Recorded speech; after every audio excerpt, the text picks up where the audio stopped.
watching my favorite YouTuber. I'm Chillmonger, live and alert from Toronto, Ontario, Canada.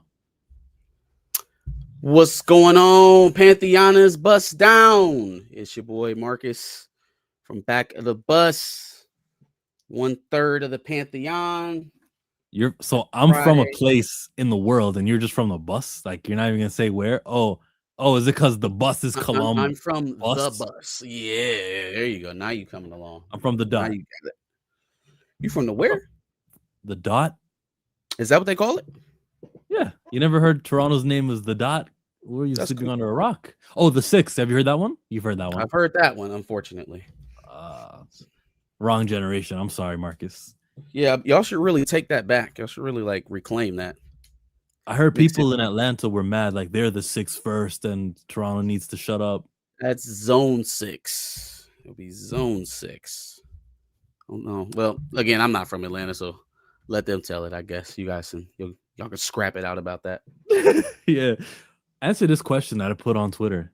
Which movie promotion track stands on top? All right. Actually, before I give you the 4 options I narrowed it down to, let me just let you freestyle off the top of your head. Movies that had a song related to it, and in the music video it was scenes from the movie. Like, what is the top best song? Any genre, any genre. Yeah, you can go Celine Dion, Titanic. Where do you want to take it? Yeah, Celine Dion, Titanic is up there. Armageddon. I don't want to close my eyes. That one. I don't know who that is. Because I miss you, babe, and I don't. I miss you, babe. Yeah.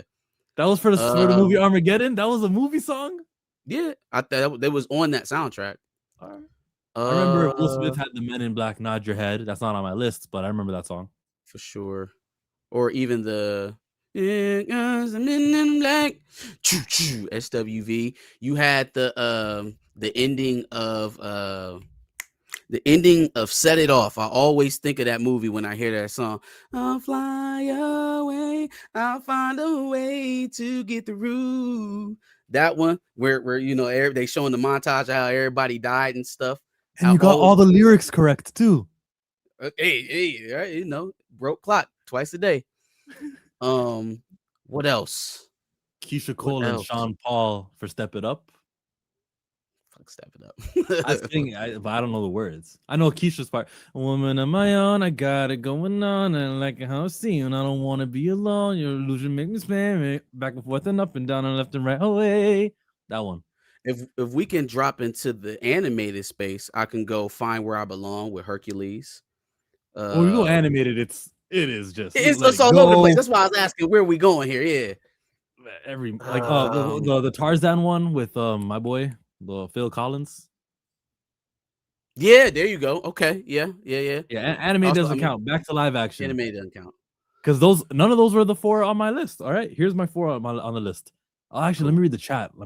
I don't want to neglect you people. You guys are all here, messaging us. What's up, Groovy Fee and Naries and Blue and East Bay Jada, Jay. What up, Blue? Perfect attendance from the usuals.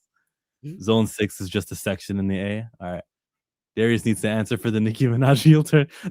We took off her super chat little thing with the boys. I need to answer her heel turn. I know Darius. Darius is not gonna come on here and say, "Well, hold on, the jury is still out." I know where he's going. No, he didn't already killed her on Twitter, so I have a feeling I already know where his sentiment is going. It's just funny. It's just funny. Faith Evans, hopeful. Yes, I am hopeful for today. Take this music and use it. Let it take you away. That's a good one. Oh. Freedom Riders. My favorite movie. Yeah, no. Remember the Titans. Ain't no mountain high, ain't no valley low, ain't no river wide enough, baby. Was that already a song though? Yeah, that movie came out.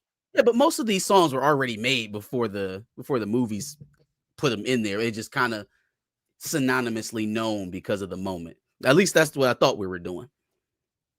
No, I'll take it because I do synonymate. That's synonymate. I associate. Associate. There you go. Yeah, they're synonymous. There you go. Yep. Yeah, that's a hit song too. Like, and they had a couple of songs in Remember the Titans that they would sing. And everywhere we go. Where else? Where else we going? Freedom Riders. I said right. Just any type of song that plays at the end of the movie where they got the fonts and they describe what happens to the character. I'm trying to more like end of movie montage, like singing situations. Is Missing You? Is this the song about Puff? No, I mean, Biggie. Because two of you said I it. don't know what movie we're talking about. Yeah. Isaac Hayes' Walk On By, Dead Presidents. I don't know this one. Good one. What movie? Dead Presidents. I don't think I saw it. It's about the military guys bringing the drugs back over after they left the war. Happy New Year's. Transformers, you got the cut. You got the power. I know the song because of Fatal J. I know it. Hello, Tony. They're all great. Powerline from a Goofy movie. We said, man, tell him, Josh. Tell him. When we listen to each other's eyes, we find a level to fall apart. I'm gonna do Powerline. What do they call it? A cosplay. That's gonna be one of the Halloweens on stream. You heard it here first. For the first time ever. We did the clips. Set it off. Ain't no way I'll do a stream without talking about the Damson news. We can do Damson, but like we're gonna get there. We're gonna get there. Well, and what are we gonna say you haven't already heard? You know, for sure. Oh, for sure. We got an early super chat. Go ahead. Let's get it.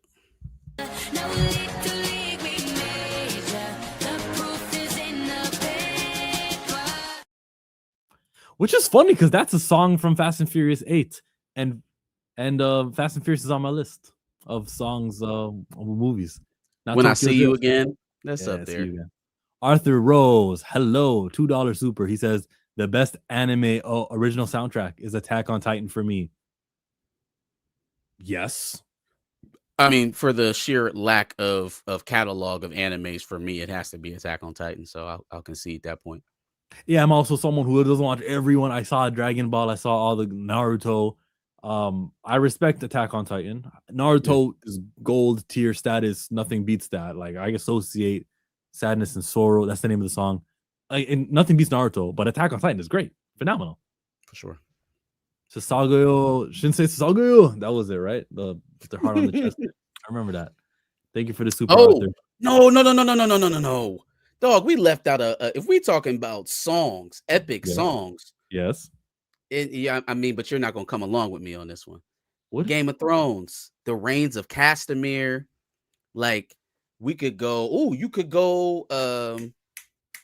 You could do Hunger Games. What's that song? Are you coming in the trees? They hung up a man. They say he murdered 3.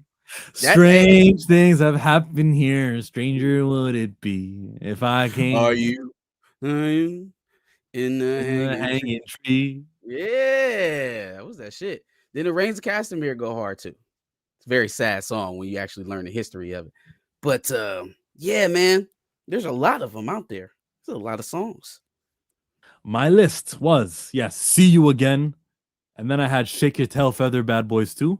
I had Lose Yourself, Eminem. That was a moment. These kids will never know what Shake Your Tail Feather did to us back in the mid 2000s. They have no idea, nor will they ever know. Lose Yourself, Eminem for 8 Mile. I saw him performing that on an award show like last year. That song, and he did it. There are arguments that song still to this day is like a large percentage of Eminem's legendary status. You could make that argument. I don't make that argument, but I feel like it could be made that if that isn't there in unison with the movie at that time, probably not looking at Eminem the same. And then Seal, Batman Forever, Kiss from a Rose. That's a banger. Epic song. I don't know if I associate it with the movie though. You didn't see the music video. Okay. I mean, again, I just don't know. Out of knee-jerk reaction, I think of Batman Forever when I hear that song. I hear you. I could be wrong. Chat, let me know. Am I off base? That was funny. Didn't think we'd go there. I got Tori and Rain Reloaded joining in. He'll be here. I think he's doing another stream right now, but he'll pop in. But we don't need him. We got supers.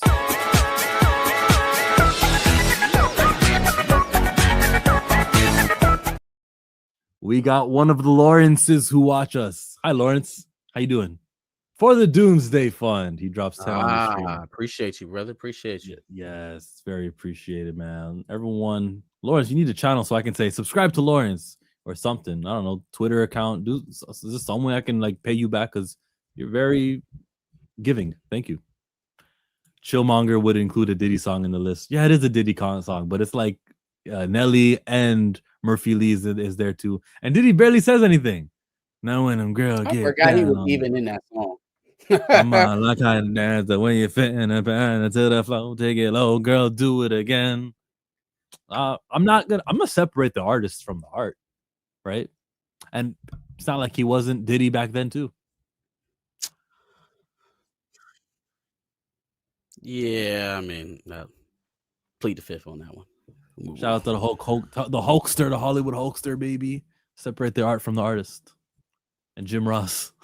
Not doing that one. Not doing that one. Jim Ross hurt.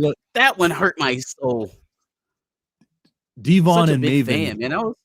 Yesterday, they talked about it yesterday and like gave every detail. This is what happened. This is who was there. This is what JR said. He was drinking when he said it. And we know that's truth serum. And he gave us everything JR did wrong. And and they said like he already had a reputation. All the brothers knew he had a reputation in the locker room. So like I'm gonna be inclined to believe Devon. To believe it. Oh yeah.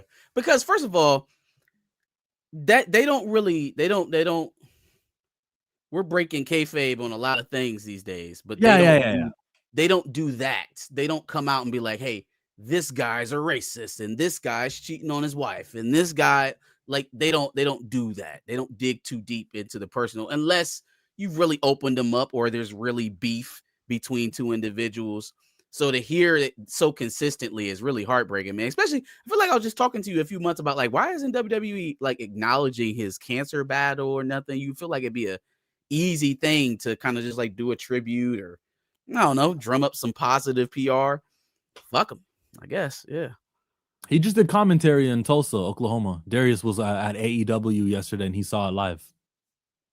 You said who was at AEW? Darius was not at All Elite Wrestling, but they were in Tulsa, Oklahoma, where Darius, the state Darius resides in. What do you think? Before you move on from that, because I got to catch you on wrestling while I can. What do you think about the call up placements? Javon Evans on Raw with maybe Obafemi and then Trick Williams on SmackDown. What do you think? I want the last two men in the Royal Rumble to be Javon Evans and Obafemi, or Trick Williams, interchangeable. Any one of them. That'd be crazy. That'd be nuts. It'll be signifying like no matter who wins this Royal Rumble, we've decided the future is now. And NXT is unwatchable, bro. I got Tavion Heights who I can watch, but really, there's really no skilled Black pro wrestlers in developmental anymore. But that's the point. TNA. Oh, TNA's got you got the guy, the champion. Yeah, the X Division champion, Leon Slater. Yeah, man. The man NXT was really they were putting up some good people here. A couple people 2004 CW in the funnel, I think. What's that? You cut off. It was 2004 CW. What was NXT? There's just a lot of Black talent there. There still is. I'm not saying that Dark States isn't. One-on-one, Moesha, Parker's. You know what I meant. But yeah, that's the wrestle talk. Let's go to another super.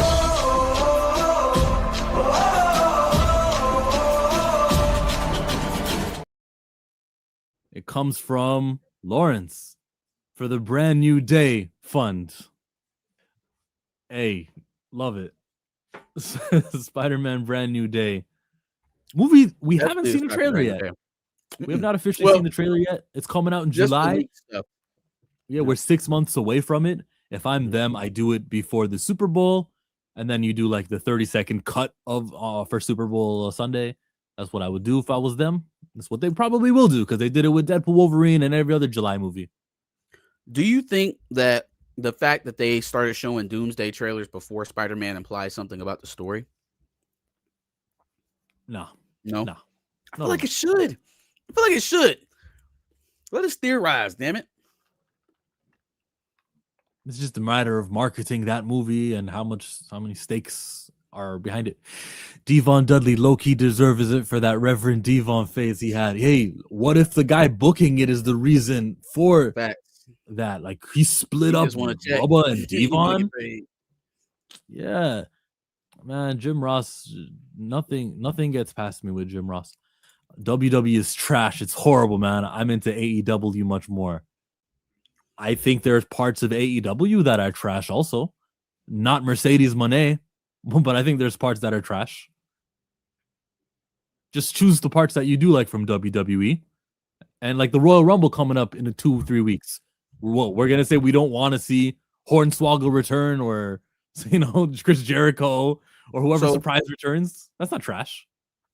So since we're still talking about this, I'm going to take this opportunity to say how stupid it was for them to launch a show, and I'm speaking low because my son's in the other room, to launch a show that peels back the veil on the entire business. Like, obviously, we know what the quote unquote truth is about professional wrestling.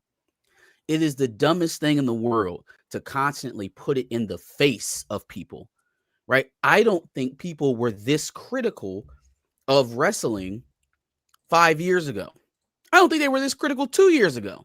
And as we're getting more critical, as they're starting to break it down like an actual sport, you want to put a television show where you're explaining exactly how the sausage is made. You can't unsee it now. So now an already hypercritical product is being overanalyzed even more. And you're trying to monetize the X's and O's of it. Like, leave that alone, man. That should be a mystery because now we know exactly how stupid you are. Now we know exactly how you're making these missed decisions, and it's just like it's not necessary. I don't think that should be a part of this. And Wolverine agrees. WWE Uncut is a no-no for the business of wrestling. It's called Unreal, I agree with you. Got to preserve the mystery of it and not give that. That's the whole point. That's what we're showing up for. Yeah, if you're gonna do this, also, how about WWE Real? How about one that is completely kayfabe, and you just follow these guys like they're really, I really hate that guy. That got under my skin. Oh, I'll watch that too. I'll watch that for sure. Everybody has a podcast now. Everybody's their real self when we're not seeing them in the ring, and it's taking us out of the thing that we are all trying to enjoy. They're like jarring us out of it constantly. Torian, what's your relationship with wrestling? Do you watch it? Not anymore. I haven't watched wrestling since I was in college. And I graduated in 2011. So Undertaker was still undefeated in 2011. Yeah, and the thing is, I had stopped watching wrestling for a little bit, but it was somebody I went to college with, and they used to always watch Monday Night Raw, so they kind of got me back into it for maybe like another year or two, and then I just stopped altogether. And it's crazy because where I work at, they the first year that I started working there, they had Monday Night Raw there, and it's crazy how all of it was set up. I mean, seeing it in person is one thing when you see it in person, but when you actually are working the event and actually seeing the setup before the show starts, it's crazy. Because what happened was, when I got there, they had all the curtains closed because they didn't want anybody looking inside. But I said, F that. I said, I'm gonna be a rebel. I kind of peeked in a little bit, and I saw this guy standing there, and he had on some, it looked like he had some Vans on, some cargo shorts, and a t-shirt and a baseball cap. And I couldn't tell who it was because his back was turned. But then when he turned around, it was Undertaker. And it kind of blew my mind a little bit because we're so used to seeing him in the all black, the hat, the tank top, the leather jacket, and all of that. So it was kind of crazy seeing him just dressed down as a regular person. But they were going over their script, like what they was going to do. And it's crazy because we was there to work Monday Night Raw, but they actually what they did was they filmed things for main event. Yeah. Then when they were done filming for main event, they took the curtains off. Then they switched the set around Ring a little bit, and then they did SmackDown. Then when that was done, then they went into Monday Night Raw. So main event so main event, SmackDown were all pre-recorded stuff that they did. That wasn't live for whenever they did their live version. That was just something they just inserted in there. But the Monday Night Raw part was all live. That was what year was all this? live. This was back in like 2014, 15.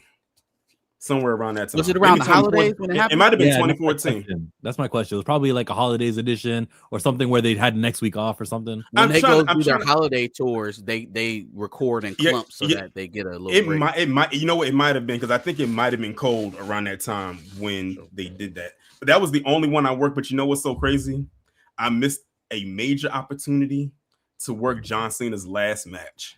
My job won the bid for the main event, which was John Cena's last match, but I didn't work it because I was supposed to go somewhere, but where I was going ended up getting canceled. So I was like, damn.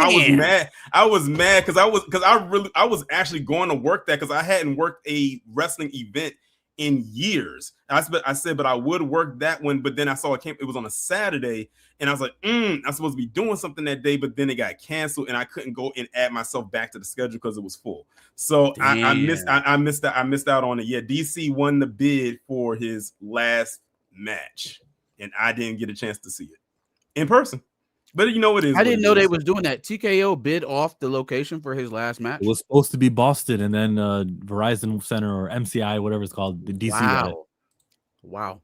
What's it called? MCI Center? It's called Capital One Arena. It used to be MCI Center way back then, and then it became Verizon. Now it's Capital One. Oh, so I got every name but. I'm sorry. This is the most recent name change right here.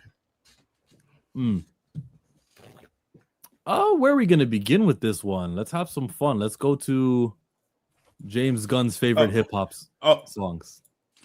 Jesus. Oh, Marcus, I see you getting out in the trenches over there on Twitter. Oh, you know I gotta get in there. You know what I mean? Y'all are going crazy over there, and I don't even know how some people popped up on my timeline, because I'm not following y'all. But Mirror it's like by Night and Tina had like 75 notifications in that thread, just going all night. They having conversations so far down from what it started on. They ain't even talking about Black Panther no more. they was just gabbing. All right, my bad. Y'all go. It's all good. So it's a 3-man stream. James Gunn here. These are his favorite 2025 hip hop songs, and he goes, "The old guard is dead." He goes, "Sorry, I'm not even playing the right Instagram post. Hold on a minute. It wasn't that one. It was this one. You can't see because I'm not sharing." Tina said, "Don't talk about me without an invite." Her ears was perking. That's why I wasn't saying nothing bad. I'm just saying you and Mira was going at it. This is the one I was looking for. James Gunn's favorite indie songs. Copy, paste, and should be on screen now. I hope it's on screen. It is. But this isn't the page I was looking at. I think I gotta log into this Instagram. We'll do this next week. Forget it. Next topic. Let's talk about. He said, "F it, I'm not logging in right now. Let's put it to next week." Let's just do it next week, bro. Let's just do Cross, because I got to see the trailer. I did not watch it. Torian linked me. I tagged all of you. I did watch it. It looks very good. Like, I mean, well worthy, because it got greenlit for that second season before the first season even started. I wouldn't be surprised if it gets greenlit for a third season. Oh, it's coming. It's coming. That is the closest thing to a premium series on Prime. The closest thing. It's higher quality than The Boys. It's higher quality in terms of storytelling. I feel like it's even elevated from Invincible. It is the premier show on Prime, bar none. For sure. And it looks like they threw them a bigger budget for this season too, just based on this trailer. Because they know what they got. Appreciate it, Lawrence. They know what they got. If you guys like his voice, subscribe to Torian Rain Reloaded to hear his voice all day. Someone actually twittered you and they were like, you got to review movies, and you said you don't want to burn yourself out. No, they were saying I should create do a YouTube channel that's just based on talking about movies or movie reviews. And I said I didn't want to burn myself out because it's like, because I got with the main channel, then I got my Patreon and everything like that. So that would be a lot. That would be a lot. That's why when I review movies, it's not like a lot of people don't know. I see a lot of movies that I don't review on the channel. There's only certain movies on that I will review, like if it's something I really, really want to talk about. Like when I did Avatar, I didn't even do a full-blown review. I just did a 3-minute short, and that was enough for me. Because they don't be wanting to hear about everything. They don't watch everything, so they don't want to hear about exactly. You did Sinners. You definitely did Sinners. No. Oh yeah. Well, see, the thing is, you know my audience. They was looking forward to that. Just like when the Michael Jackson biopic come out, they going to definitely look forward for. First of all, when that comes out, that might be a whole live stream. That I don't think I can conduce that to just a pre-recorded video when that movie comes out. That has to be a live stream for that one. Professor says the only black male lead I see on TV. You must be talking about Aldous Hodge playing Cross. I'm sure he's not the only one. There's the one on Paradise. Morris Chestnut plays one. Race swap. There's he plays Watson from Sherlock Holmes. Is that what that show's about? I didn't think it was about Sherlock Holmes. Yeah, unless I'm mistaken. I don't know. I heard it was about. I have no idea. I've never seen it. Yeah, that's the name of the show. It's called Watson. The Sherlock Holmes Watson, right? Hold on. I gotta. If it is, then I'm right. But if it isn't, I might need to watch the show. but Lawrence, there are other black leads. Yeah, it is. It says it is. It's based off of Sherlock Holmes. Yeah, it's a separate story. It's in the Sherlock Holmes universe, but it's yeah. Let's check out this Cross trailer.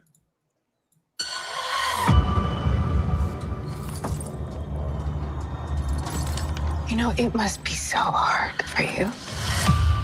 Sign up to fight for truth and justice. But do you know what that badge in your pocket makes you?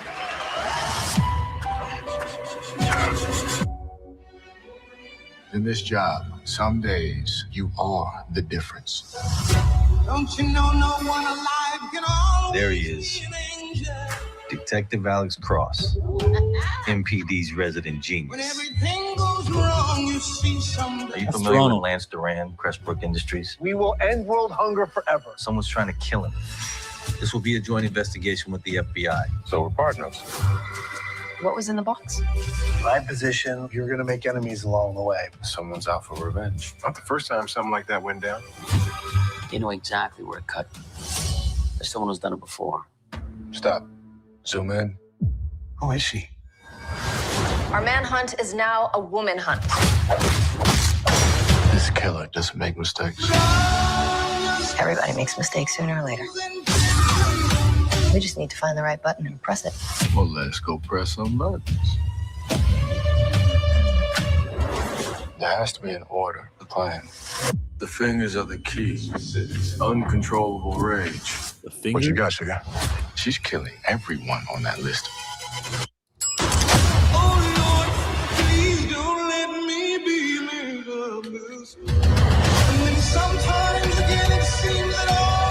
With an active serial killer on the loose, don't you have a responsibility to tell the public? Alex, it's a bad system. But can I stop it?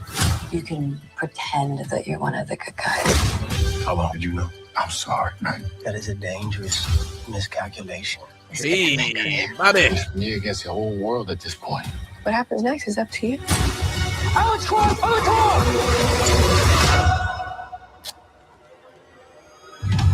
I hate these things.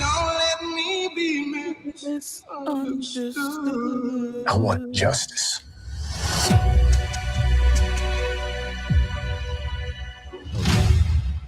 Tarot cards and all that stuff. I hate that. Looks like he got a promotion though.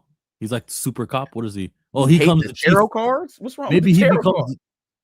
Maybe he becomes the chief because the other chief is trying to become the mayor now. Don't ignore my question. What's wrong with the tarot cards?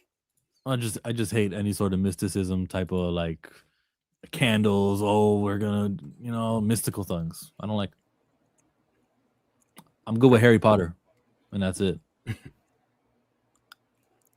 I could say some things about that, but I'm gonna leave it alone. Planet Fanatics, mic check. And in comes Chipmunks' arch nemesis. They're each other's arch nemesis. Me and Darius are on the same team. By the way, nice setup. Oh I yeah, can't hear you. You're muted. back like you never left. You're still muted. There Can we you go. hear me? Yeah, we Got hear you you now. now. Can't But hear you I now. think it's from your webcam, though. Yeah. Did you add me to the stage? Yes. Yeah, I wasn't ready. Let me see. I could remove you and you can come back later. Yeah, I'll come back because I'm trying to figure. Or he is removed. He got him off mid-sentence. He said, yeah.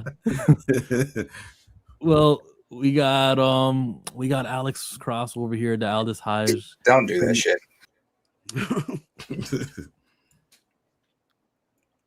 And of course, I'm gonna have a bias, and I said it when the first season was on. Of course, I'm gonna have a little bias to the show because it is shot in DC. Even though I don't live in DC, I live close to it.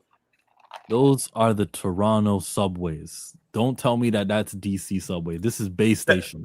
I know that. Well, I know that's not DC.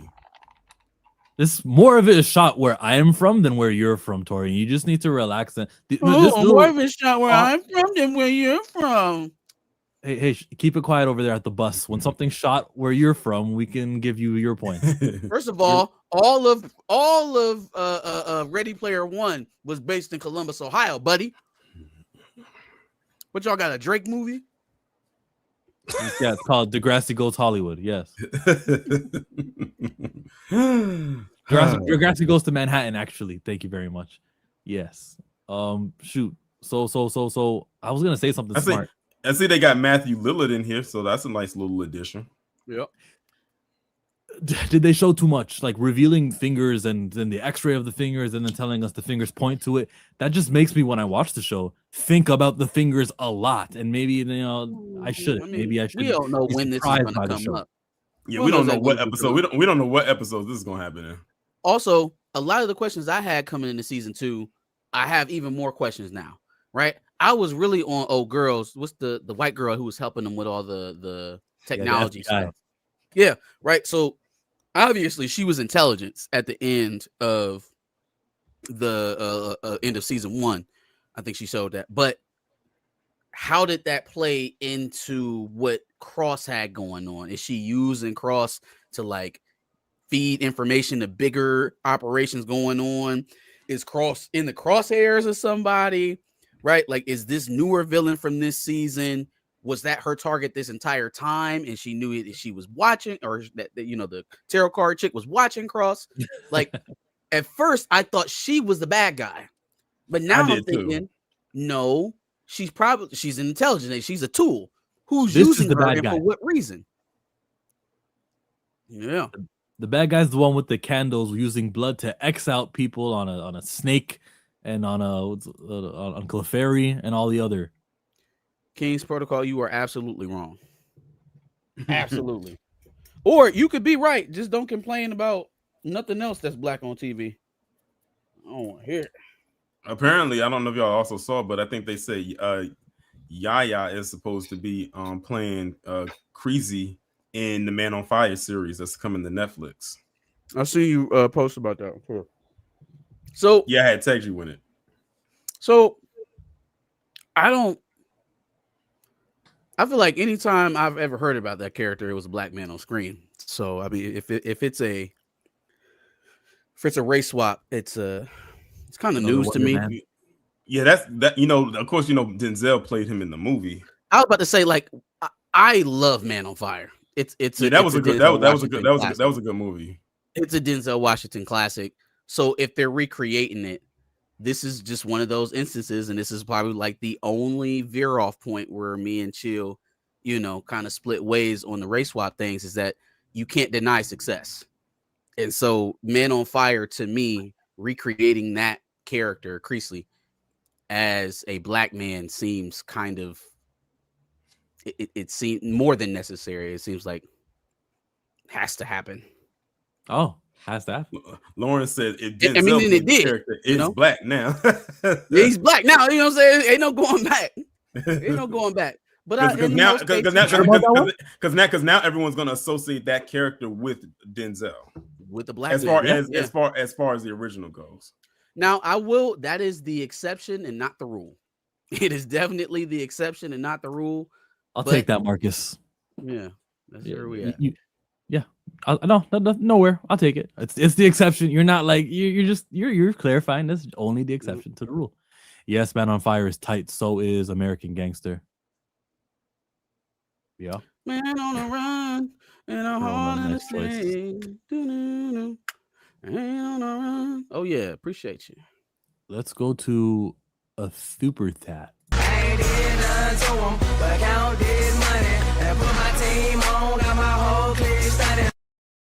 I am too fly. Stephen A. Smith. Him and Nikki are pathetic. Who's more pathetic? Because I saw Stephen A. Smith be early to the party to condemn and say something like the police, they were acting within the law, and just volunteering an opinion, not about Draymond about the Green lady who got shot. Yeah, I'm with you. I'm too fly. I think Stephen A. Smith. Maybe Nikki upsets me more though. But maybe that's misogyny? Do we have less tolerance for the lady? I don't know. No, I think Stephen A. Smith's. I think his ambitions are for political office. I think Nicki Minaj's ambitions is just association.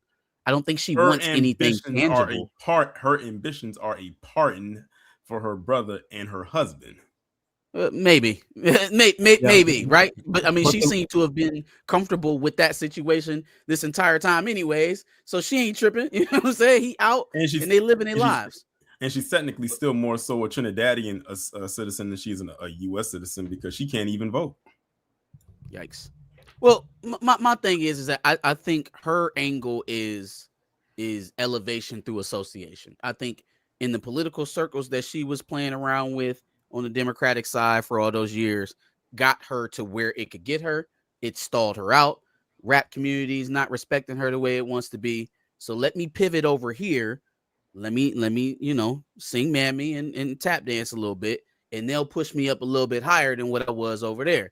That's always been Nikki's thing. Like she feels like she's not treated the way that she should be by like she wants to be treated like Jay-Z. She wants to be treated like her male counterpart on the label, Drake, right? So it's always a thing of trying to get to a higher level of recognition with her. And so I think this is just another path, right? Like I've done everything I can do to climb this route on the left. Let me go ahead and play righty a little bit and see if it gets me even further. In other words, she's grifting. Yeah, for sure. She don't believe a word that's coming out of her mouth. But at the same time, if you're going to spit it, you can spit it. You know, that is your ideology.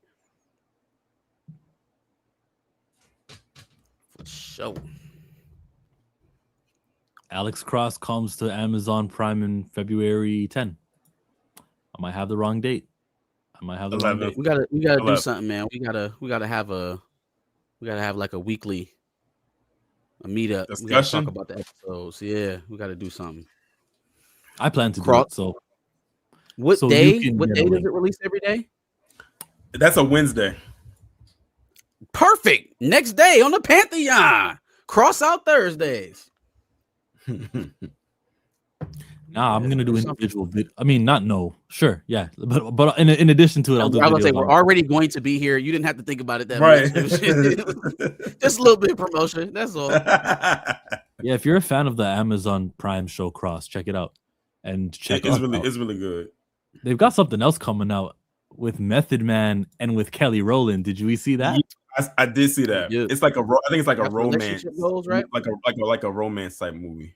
Yes, and it is called Relationship Goals.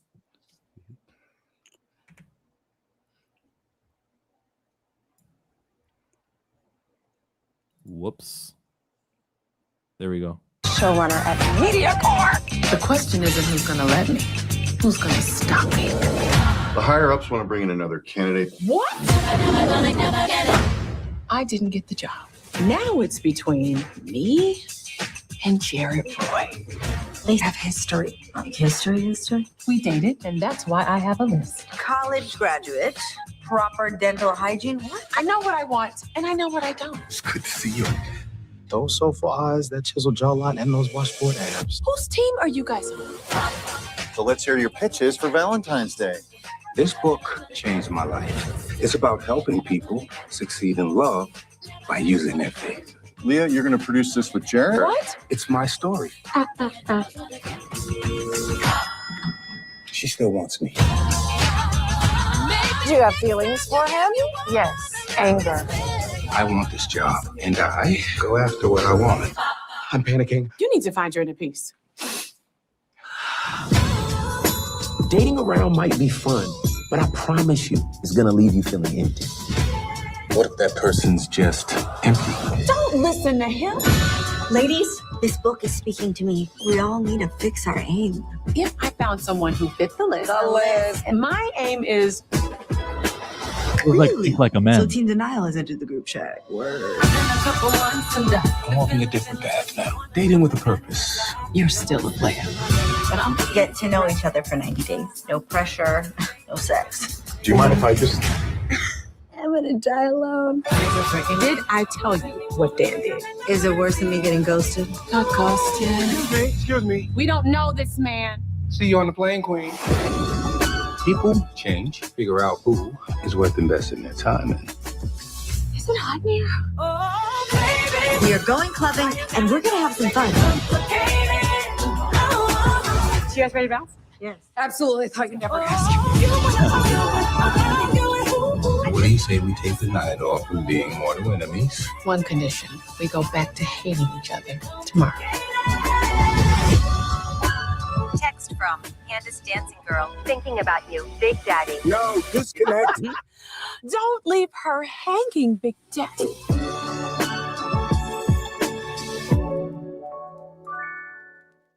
And it's got a movie song, "Complicated" by Kelly Rowland.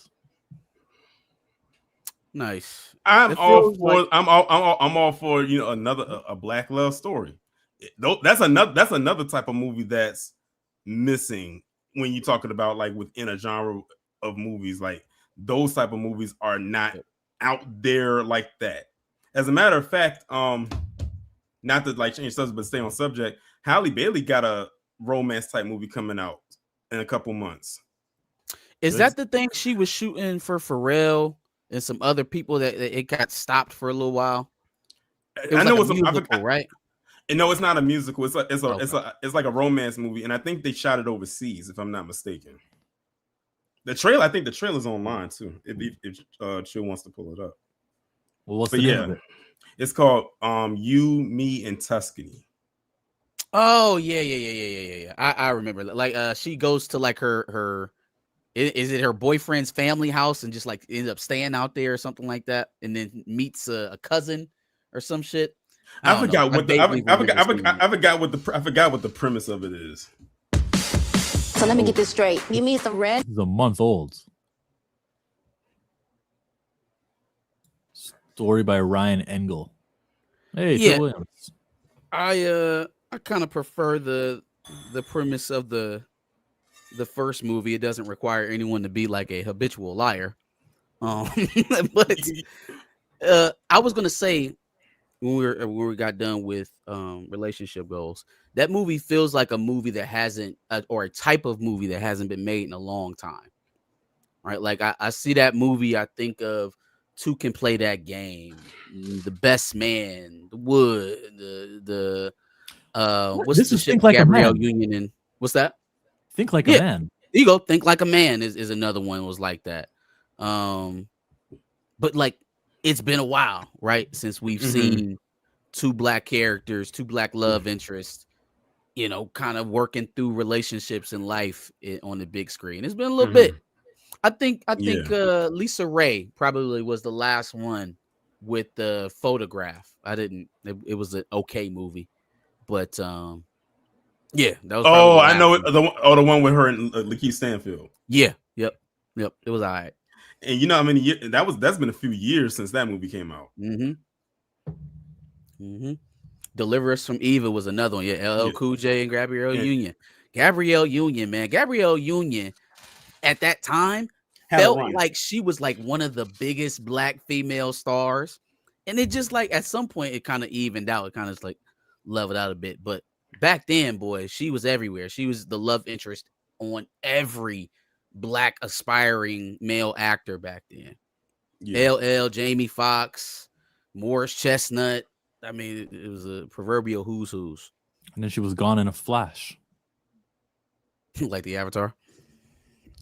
Flash like Dwayne Wade. I didn't pick up on it. How many of you guys saw on Netflix the brand new show His and Hers? I got to watch the first episode. It stars John Bernthal as the male, and on the lady side, Tessa Thompson. They're exes, right? Ex-husband, ex-wife. I've seen the preview. I haven't watched the show. Yeah, they shouldn't have given that away, that little twist in the preview in the trailer. But yes, they're together, and there's a relationship history there, and it's just a murder mystery, bro, and nothing too complicated about that. It's just murder, and Tessa Thompson's in charge, and she does her thing. I'd say watch more of it.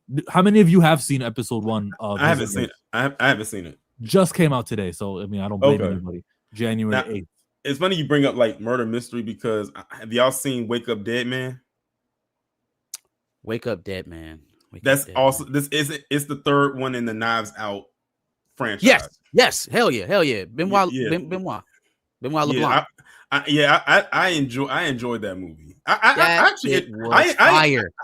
enjoy the Knives Out movies. I honestly like all of them, like Knives Out, Glass Onion, and I like Wake Up Dead Man. I don't know what it is about Rian Johnson in Star Wars movies, but he is excellent when he's with these Knives Out movies. Like this right here, so good when he's not doing that. This is his lane. Like he needs to stick with doing these type of movies. Because if y'all have not watched Wake Up Dead Man, please watch it. It is watch it. Good movie. If you haven't seen Glass Onion, go see Glass Onion. Glass Onion was really good. It was really good. It was so good. And what I like about it is people think they can go into these movies and they're going to figure it out. You don't figure it out. I promise you. You cannot. Every which way. It's like okay, it's like I know you're not gonna get me this time. You're gonna put this out there and make it seem like it's this person, but you're not gonna get me because I know it's not this person. I bet you it's this person, but then we be wrong. And by the time we get halfway through the movie, I just throw my hands up, wave the white flag, and said, you know what? I'm just waiting. Yeah, I give up. I wait for the reveal. You are so right about that, and that's why I was going so hard in them comments yesterday because don't give me fucking lazy ass storytelling or writing and then tell me that that's justification for like overriding lore. Like what Rian Johnson does in his movies puts other creators to shame because he's leading you in certain directions without saying it, without talking, without putting it front and center or zooming in on it or hand holding you through the steps. He leads you there by what you think you picking up on your own. And then all of a sudden he turns it on his head and we're going in a completely different direction. It's masterful. And then I have to sit up here and argue with folks. Well, technically, and ritual. Shut up. Tell him to write it better. Tell him to write some shit like this. And then on top of that, like not only that, but Rian Johnson, it's like, I don't know how he does it, but he manages to get some of the biggest top actors to be in his movies. And I'm not talking about getting 5 people. He'd be getting like 10 people at a time and just Josh Brolin, Glenn Close, Mila Kunis, Kerry Washington. Kerry Washington was in this movie. Yeah, man. Yeah, it was Jeffrey Wright. Yeah, he was in there. They did American Fiction together. He was a producer on that. Yeah, American Fiction. Yep. Yeah, but Rian Johnson, these Knives Out movies, this is his lane right here. Like this is what works for him. No, Star Wars has made me not want to support this dude. If I didn't see American Fiction first and then the credits rolled and it said Rian Johnson, what? Which Rian Johnson? No, he only spells his name that way. It's got to be that Ryan Johnson. If I didn't see that movie, and I knew it was he was in charge of it, I wouldn't have given it a chance. It's a good movie. We'll see that. We'll see. Look, there you go. You ended up watching it anyway, and it was a good movie. Very good. Super chat.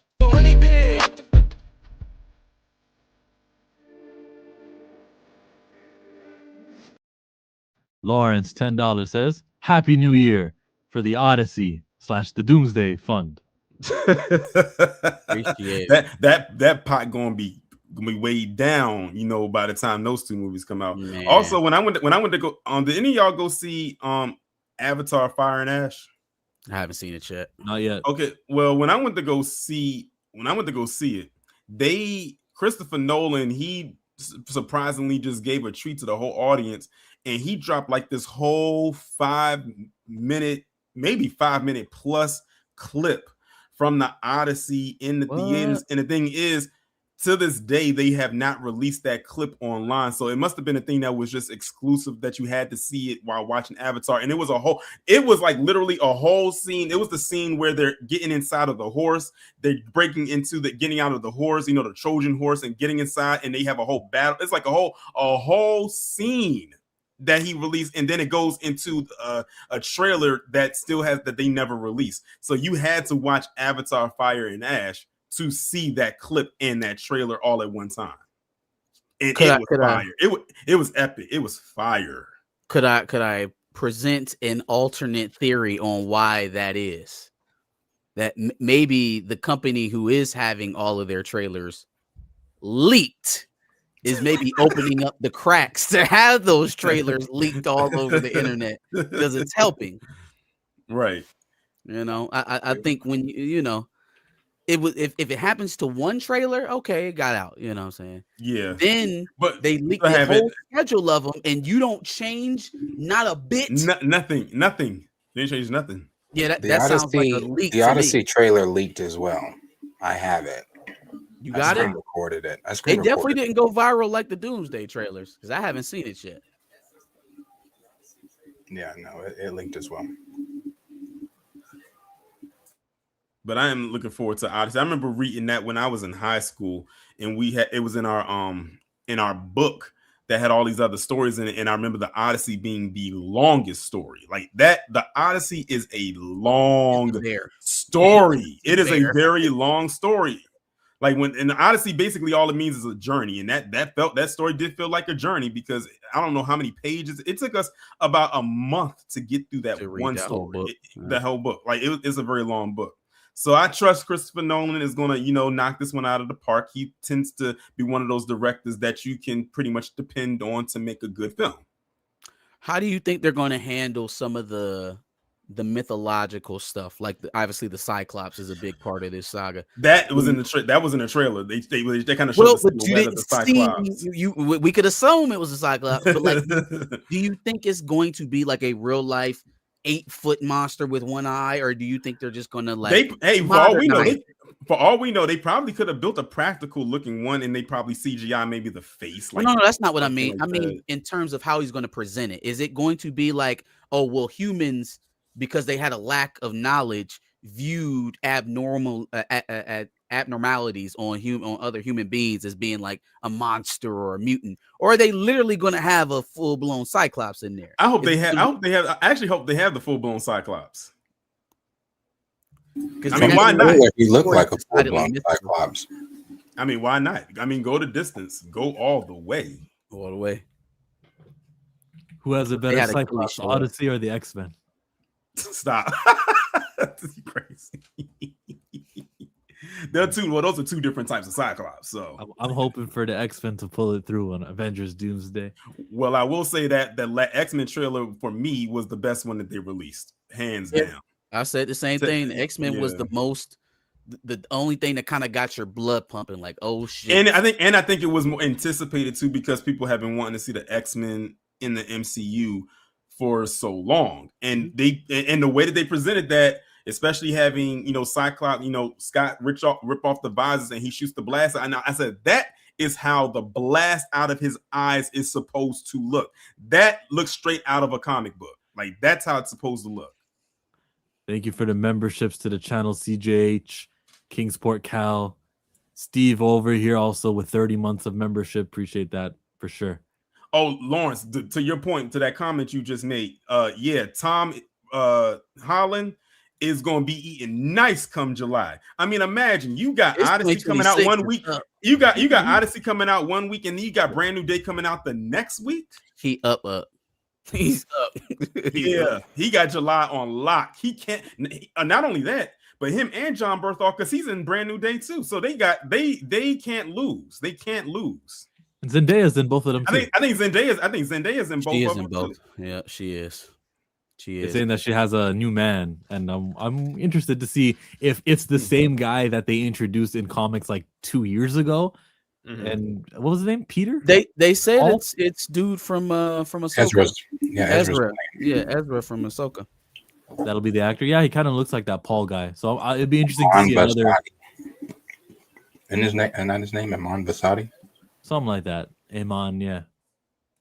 No So clue. see that dude. You gonna get this new toy? Oh, that's Static. That McFarlane Static. They did Icon a few months back. It's Static's turn now. So I guess that would mean that sales warranted trying it out with Static also. This is like his debut look. Yeah, this isn't their first Static There's though. Zendaya and Dune too. This is like, My God. McFarlane has, I think this is their third iteration of Static that McFarlane figures have done.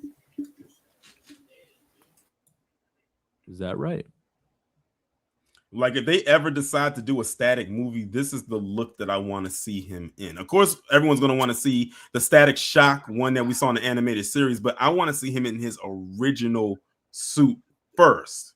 Then, if you want to go into the Static Shock suit, you can do that. If maybe he starts next. at this by the end of the movie, I want him with the cloak on, with the joint, with the jacket. And let's remember that he can debut in someone else's movie and have him wear that there. But then in a few when months, he has his own movie, then yeah, okay. Because they do got to sell different toys. They do got to have a different look each time. So it only helps. Speaking of DC, I know we got Clayface coming up next year, and And don't forget, and also don't forget Darius's favorite Batmite. I gotta do it. Yeah. like all of that's coming or whatever. But Matt Reeves Batman going and getting Sebastian Stan to play Harvey Dent, and they already got ScarJo. Hey, listen, man. Listen. And somebody did a mock-up of Sebastian Stan as Harvey Dent. I'm not even gonna lie. That AI imagery looks kind of fire. This shit is about to not even go. gonna lie. This shit is about to go. Okay, I mean, I think we're gonna have to have a come to Jesus moment. Like, we can keep kicking this bucket down the line if we want to, but I can already see where this is lining up. They're gonna do the Batman 2, right?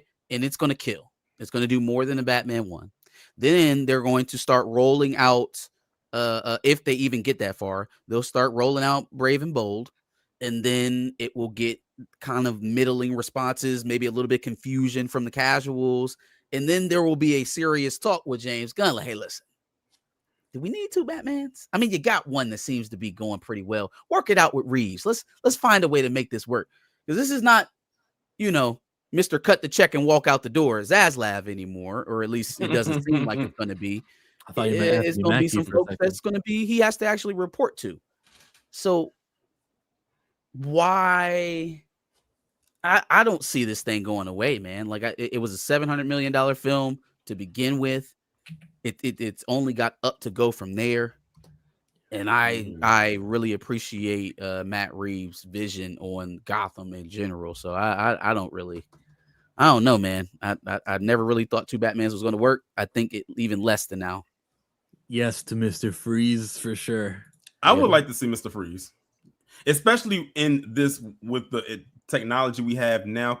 We ain't going to talk about that one back in the 90s, but I'm talking like with the stuff that we have now, what Mr. Freeze could look like. I mean, there are so many dope designs concepts they can have, just how they can have him look. And then also with the effects with the ice and the gun and all that, like a lot of the budget will go just into his look and design alone, and probably the CGI that goes along with it. But see, I don't think Reeves would do that though. I don't think he would go into big, heavy CGI. He's already kind of showed us what his villains are in Gotham. They're human beings. Yeah, because right? the Batman was very practical. Yeah, it's very practical. So when you look at something like the Riddler and how he presented him, I'm thinking like a sociopathic serial killer. And he just happens to use ice or freezing his victims as his calling card. Like I don't see the Arnold character that actually has freeze guns and minions and stuff like that. I think if Reeves does Mr. Freeze, it's going to be something, excuse the pun, chilling. I think the fuck out. No, absolutely. It's gonna be chilling. I think it's going to be like a more towards the horror side of things, or at least the killer side of things, slasher, serial killer. Wasn't Hush allegedly supposed to be part of this Batman 2 movie? Wasn't it Hush? I don't know. I heard that. Did you? I don't know. Yeah, I don't know. Cool. And I think I also heard something about the Court of Owls was going to be there as that well. Was in James's thing. Yeah, he was trying to do the Court of Owls with Damian, but like you jumping way down the line, brother. Like you getting way into some stuff. Bruce pop out with a whole kid. We're gonna be like, man, where's Dick? Pause. where's Robin? The other one. But I guess we'll have to see what we gotta see what the future holds. Yeah. I just thought that was interesting. Super chat. That part, I just want the paper. That part. This one comes from Jay the Informant. $2 sucker. Batman 2 needs to bring in the big guns. Penguin. I'm sure he'll make an appearance. I don't believe that they won't do what's Miliani's character's name again? Sophia Falcone. Yeah, Sophia Falcone. I don't think they'll snub her and Oswald. Like one of them, just based off the sheer popularity that the series got. I would like both of them, but one of them has to appear. And maybe that's a perk of that show or the movie taking so long that they got to get the feedback. And it's not like, too late, we already filmed Batman already. Yeah. We didn't know. That's why T'Challa died in Infinity War, because they didn't know. But they can film or write in some extra scenes just so that they say that had Falcone and had Penguin. And that's why I like when they did Penguin, that they didn't have any like major references to Batman in that show. They let the show stand on its own, you didn't see anything Batman until the very last shot when you saw the signal go up into the sky, and then it cuts off. You like that stuff? I hate that stuff. I like it. All the inclusion. We're in the same city. That movie matters, and he's gonna appear here. They mentioned it, right? They mentioned stuff from the Batman movie, like when the Riddler had the flood. When the flood, because that's what happens. That's why the city looks the way that it does. Because it was just impressive that he was able to tell a coherent story about a DC villain without acknowledging the star, without acknowledging the face. That I will say that was one of the more emotional parts of the show was with Vic's story when his family died because of that flood. That was definitely one of the more emotional parts of the whole show. Jeff Snyder says Gunn is casting Wonder Woman currently. This man can't focus. I'm not surprised. Why wouldn't he be casting Wonder Woman? Man can't focus. So he's supposed to only do one thing at a time? No, but dog, why do Wonder Woman should have been cast before we made a Clayface movie. Wonder Woman probably should have been cast before we made a Supergirl. If we just keeping it true. So like the fact that we still don't have a Batman, we're casting a Wonder Woman, we trying to hammer home Superman and his whole arc right now with him and Supergirl going back to back years. It feels like a lot. Feels like a lot. There was an easier way to do this. We need a Batman horror movie where it's the criminal point of view and we see Batman as scary. Isn't that what Clayface might be about? That's assuming he even shows up in Clayface. Right. And if he does show up in Clayface, and this is just what I'm thinking, it's going to be one of those things at the end where they're like, hey, Batman lives in the same universe that Clayface only exists in because of Batman.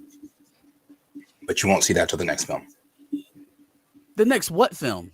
The next Clayface film? Either Clayface film or Batman. I doubt they're doing a second Clayface, but the Batman movie.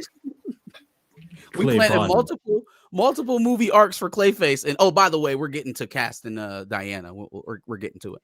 Clayfaces. Yeesh. He's moving quickly, though. Man of Tomorrow started production. Cool. Yeah, a movie I actually care about with a superhero I care about. It's great. Yeah. I was about to say cool.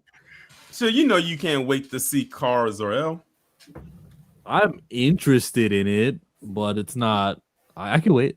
I feel like that movie has to do so well to be considered a success. Like if it comes in just about where Superman was or a little bit lower, I don't know how you call that.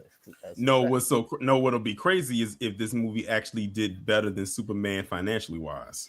I think that would be positive momentum for them. I think that would be a sign of growth. If they could take a auxiliary character and grow the audience based off of what you just saw in the summer, that's positive for me. But I don't know if that's possible.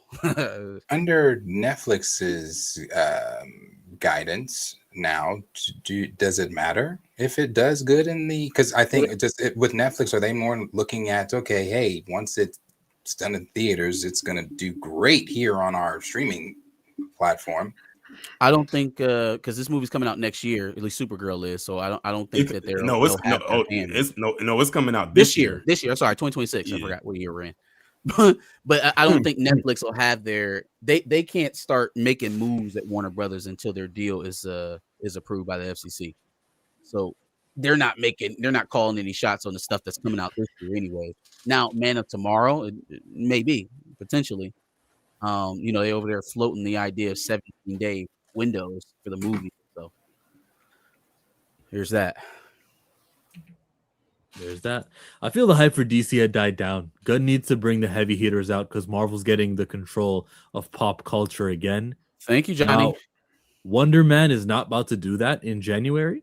So if we just apply a little bit of foresight and think about the duds that Marvel has coming, I know we're all just, oh my God, Cyclops was in the trailer. You sound like me now. They're about to lose some of that high fan morale. And Supergirl comes before Spider-Man, and it might be good. It might make people care. Lanterns will be next. If these things are good, Damon Lindelof is a phenomenal writer.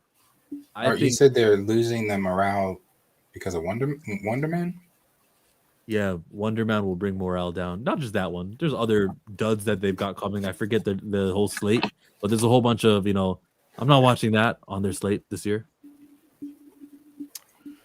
Yeah, I mean, I don't know if Wonder Man brings morale down, because in order for the morale to be brought down, wouldn't people have to be watching Wonder Man? That's the point. Like, if they're putting out content that people are apathetic towards, they don't move any which way when it comes out, that doesn't project well for the major big time enthusiasm you need for a film like Doomsday. I don't feel like I don't really. I've been arguing this whole time is where's the enthusiasm coming from? To be honest, I don't think that I don't think anything coming out outside of Spider-Man that's on Disney Plus coming from Marvel has any effect on the excitement for Doomsday. To the general audience who are not going to watch the movie, 100%. To the audience who are listening to this, a lot of the people watching now have seen Eyes of Wakanda, Friendly Neighborhood Spider-Man, X-Men 97, a lot of the viewers right now that we're talking to. But you're right, when it comes to the casual viewer, they're not checking. They didn't check Agatha, just like they didn't see Secret Invasion or She-Hulk, and it won't really affect them. Well, I won't hold it against them if they didn't watch Secret Invasion, because that was some straight garbage. Yeah, I think the excitement for Doomsday, I think they've got, I don't know what everybody else is, what everyone's algorithms look like. I'm seeing it on, it's kind of 50-50. You've got your people that, I want to say 50-50 because I think it's three different groups. I think you've got your group that's going to hate whatever they put out, whatever it is, just because that's the popular thing to do. I think you've got your group that is with critical actual criticism. And then I think you've got your group that just or then there's the normie group that's from what I've seen eating these little trailers up. They're loving this shit. Do you see RDC World do the video about the trailers? Who did? RDC World, Mark. Mm-mm. Yeah, you might like it. I won't spoil it. It's just he reacts to the trailers. So I feel like the factions you described are pretty accurate. I feel like there is the people who are going to make their money off of Marvel's downfall if it comes to pass. Mhm. I think there's people who are a bit sycophantish who are going to cry at the trailers, and that gets them on their local news. And then I think there's people who are kind of I think there are people who are kind of in the middle or are still skeptical.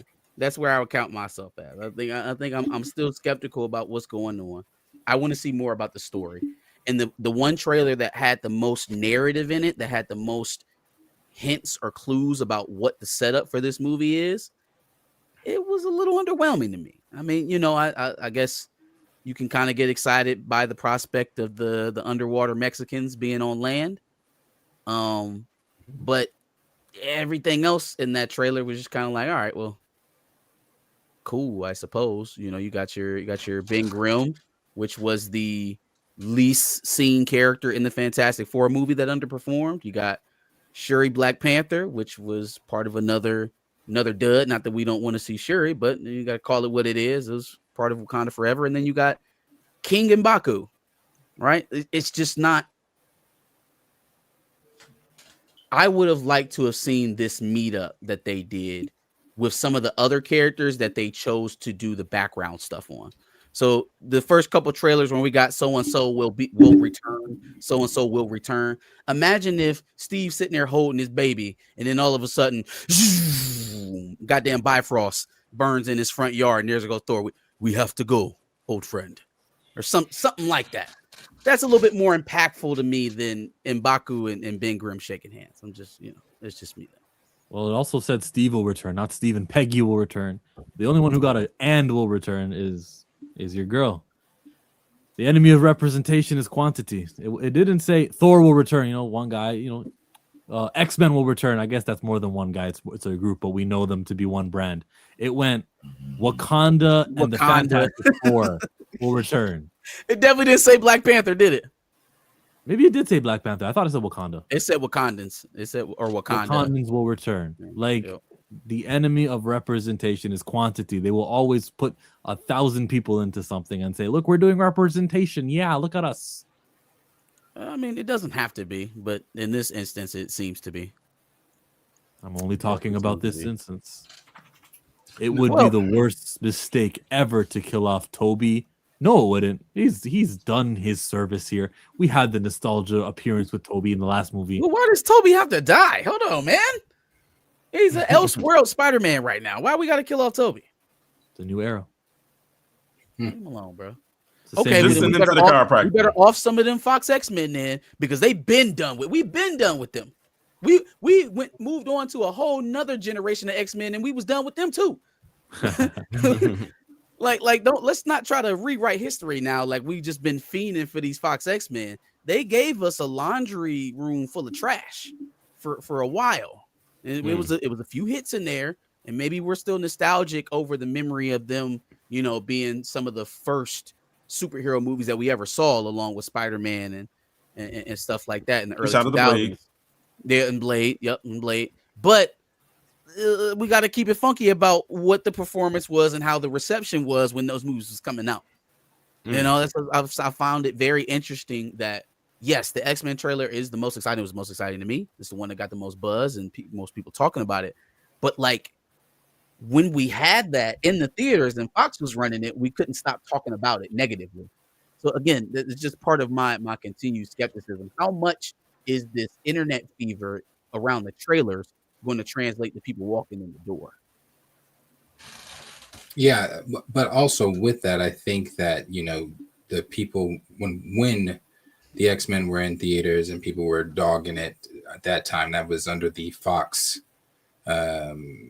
regime and under different direct. Who's that? Bryan Singer, under Bryan Singer and under things like that. Sure.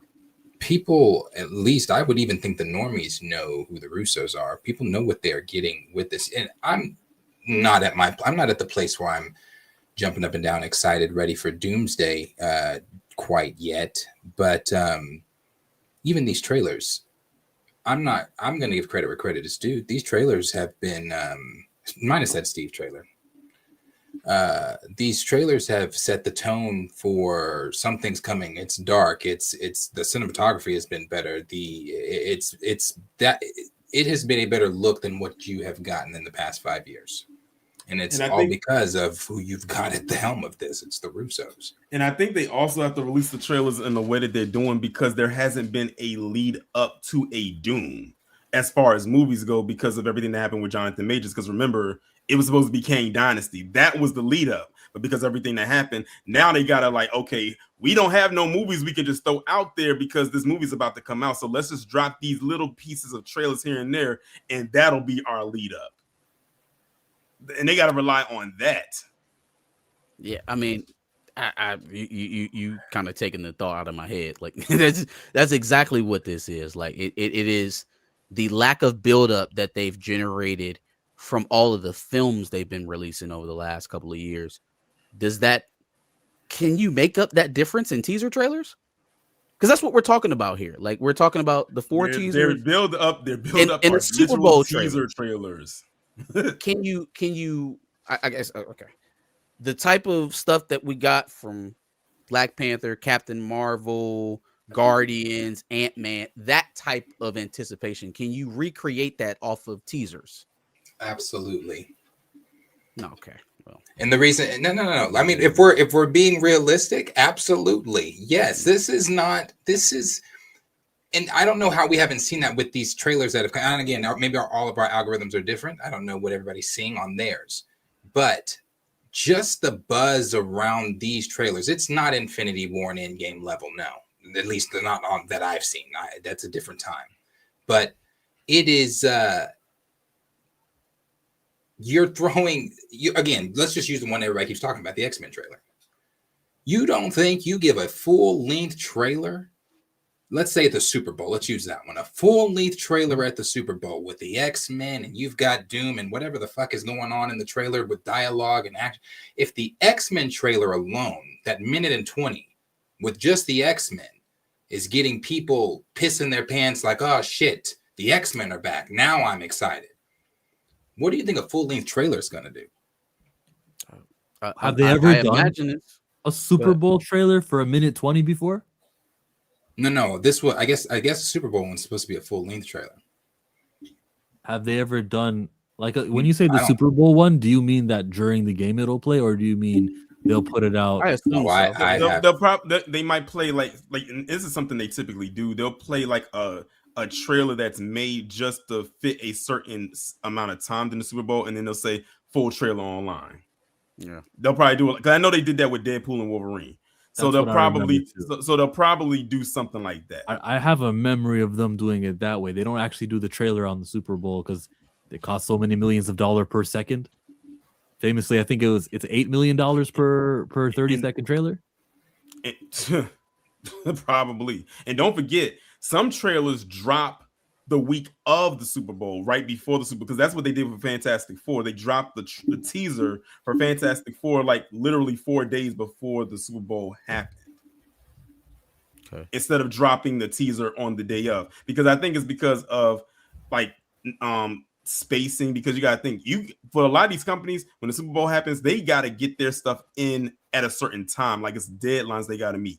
And whatever doesn't get there, they just put in there like to come out the week of, and it happens before the game itself. So to piggyback off of what Darius was saying, he was like, what do you think the full-length trailer is going to do? I think it's going to go viral, just like the other leaks have gone viral. The issue is that there was nothing behind that was already supposed to push that momentum forward. And there's not going to be anything in front of that until you get to Spider-Man.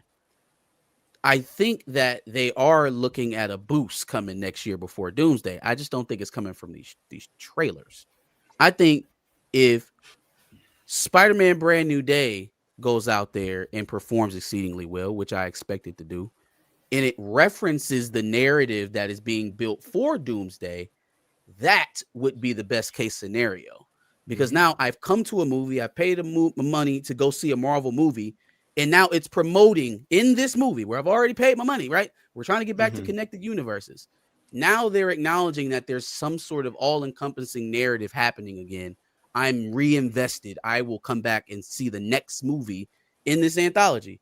If it's totally disconnected from Doomsday, I don't see how the hype from leaked trailers or even a Super Bowl trailer in February lasts another 10 months all the way into the following December. Spider-Man's not going to be disconnected from Doomsday. The events of Spider-Man will lead into Doomsday. The events of now, I'm not saying that people are going to watch Vision Quest, but the word of mouth could generate. I'm personally watching Vision Quest, but the word of mouth could generate people to watch Vision Quest. Vision Quest leads directly into Doomsday. And if the rumors are to be believed, cover your ears if you don't want to hear this, Star-Lord and Wanda are supposed to be in it. We'll see. We will certainly see. And I also believe, and also believe they're probably going to drop possibly a trailer, another trailer for Doomsday ahead of Brand New Day. Probably. Okay, so now how do we? Okay, so we have 4 teasers, and some of the teasers I don't think is actual footage from the movie, so that's probably saving them a little bit. Then you're gonna have a full-length trailer before the Super Bowl, and then another one before Brand New Day, like a different trailer. Okay, now I don't like it. Now you're showing too much. Because I think like the one that they dropped at the Super Bowl might be an official teaser trailer. We've gotten 4 official teaser trailers. We don't need another teaser. These are teaser trailers highlighting characters that are going to be in the movie. But this teaser trailer that might be an official one might be all different footage, and this one might be Doom Center. Like we haven't seen what Doom looks like yet. Technically, I don't think we got room in between promotion and showing too much for 2 more trailers on top of everything we already showed. But look at also the gap. What if the trailers, like you said, aren't? What if these are just things that they've shot for like this purpose, just to? Yeah, I think the only ones that are connected to the movie is probably the X-Men one and the one with Shuri and the Fantastic Four. Yeah, now I believe that X-Men one because those are specific shots from. It would be the biggest fake out in film history if that Cyclops scene is not in the movie. I might find a dirty diaper to throw at the screen.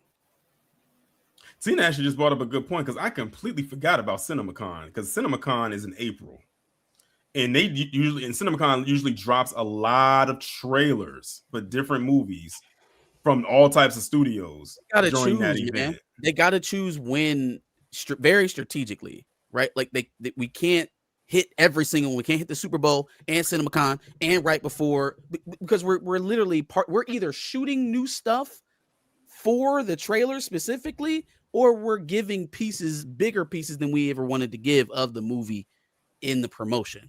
Well, here's the thing. Here's the thing with Doomsday, because it's coming out like much later in like all the way at the end of the year. They have a whole lot of time to really market this movie. They have a whole, practically, like you might as well say a whole year to really promote this movie properly. Of course, we know we got the little teaser that they're dropping right now. Then, of course, at the Super Bowl, there's most likely going to be one there. And then that still was like February, March, April, May, June, July. So that's another 6 months, 5 to 6 months in between. If they wanted to drop a trailer ahead of Brand New Day, that could be one trailer right there. Then they don't have to drop anything else until a couple months later, like leading up to the release, and that could maybe be a final trailer. But then again, I don't know how they're going to do it. I'm not on Marvel's marketing team, so I don't know how they're going to market this. Hopefully it's marketed well. I'm sure that it will be. The budget for this movie is like absolutely astronomical. You run a risk of not turning people off, but giving too much of the movie gives people reason to be like, oh, well, I can wait. You know what I mean? Like it doesn't. I agree. I feel like, you know what I mean? I feel like some of the criticism I've had over Disney's marketing over the years in terms of their trailers is that they put too much of the things that are going to excite you when you're actually watching the movie in the trailers. Like there's an art.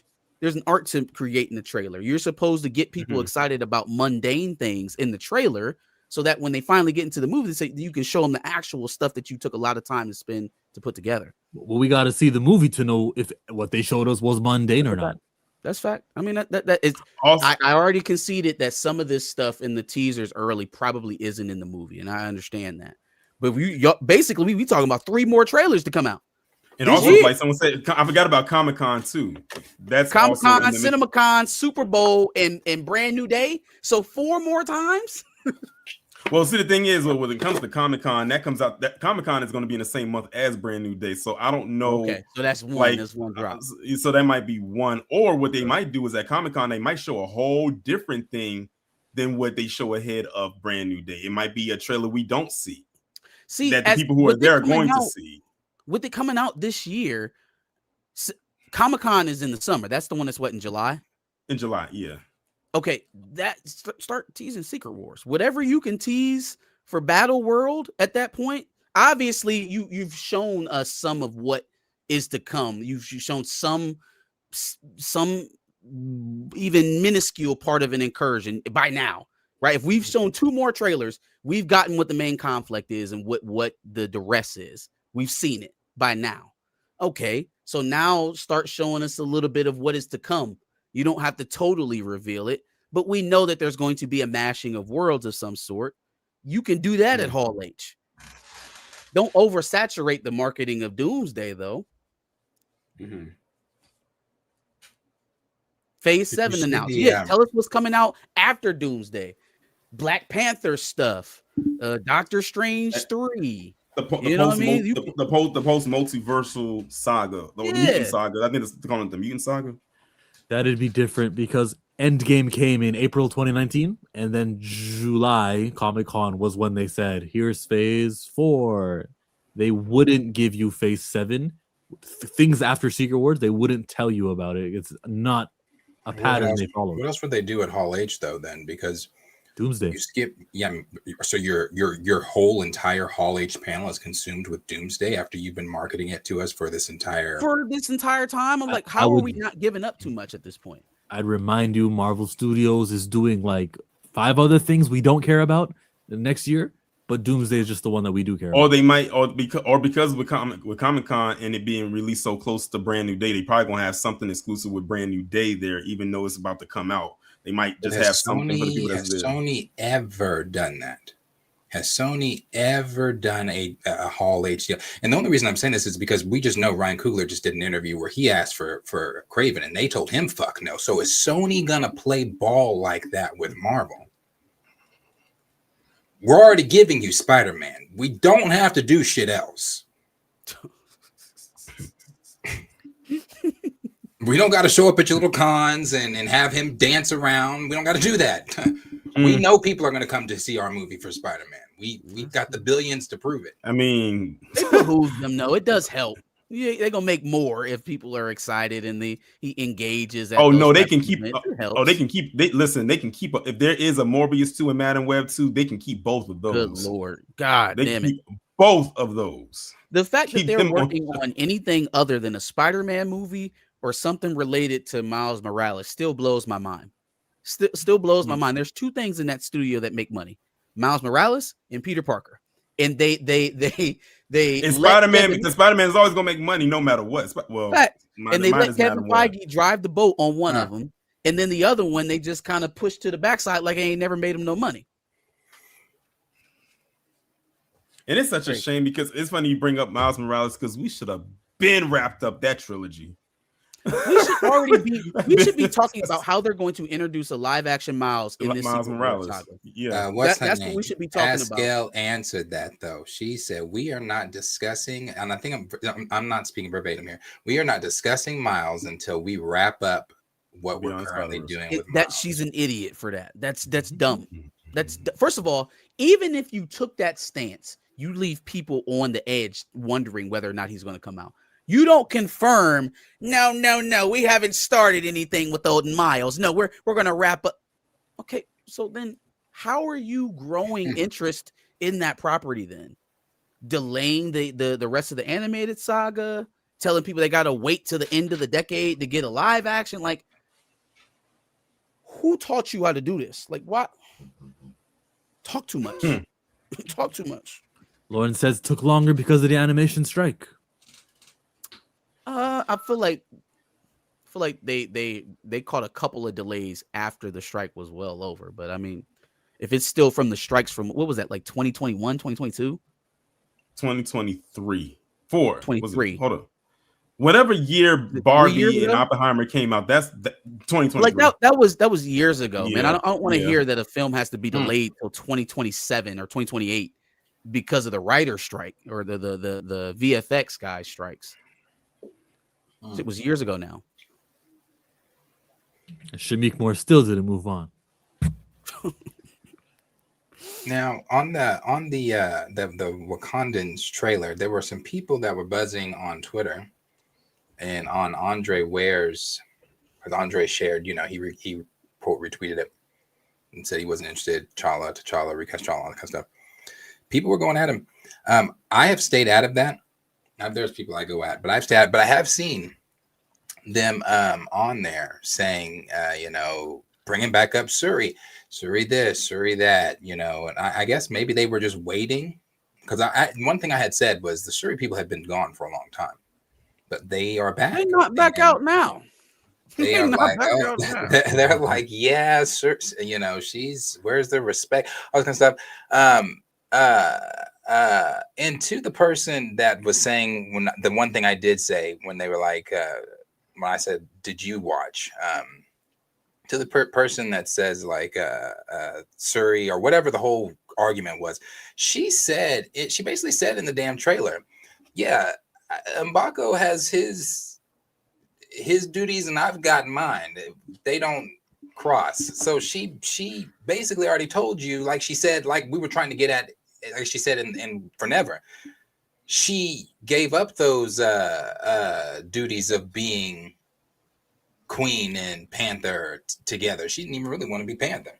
All right, I'm gonna spend a couple of minutes. Fuck off at the wherever she was. I'm gonna spend a couple minutes beach. Talking about that, and then I'm gonna leave it alone because I spent all day talking about it. Yes, I know your fingers was hurting, and I'm not doing it no more. Okay, I understand that there was some confusion based off of Black Panther 1 about how the Black Panther can be king or not be king and be Black Panther, how that could be separated. Let's just break it down for a second.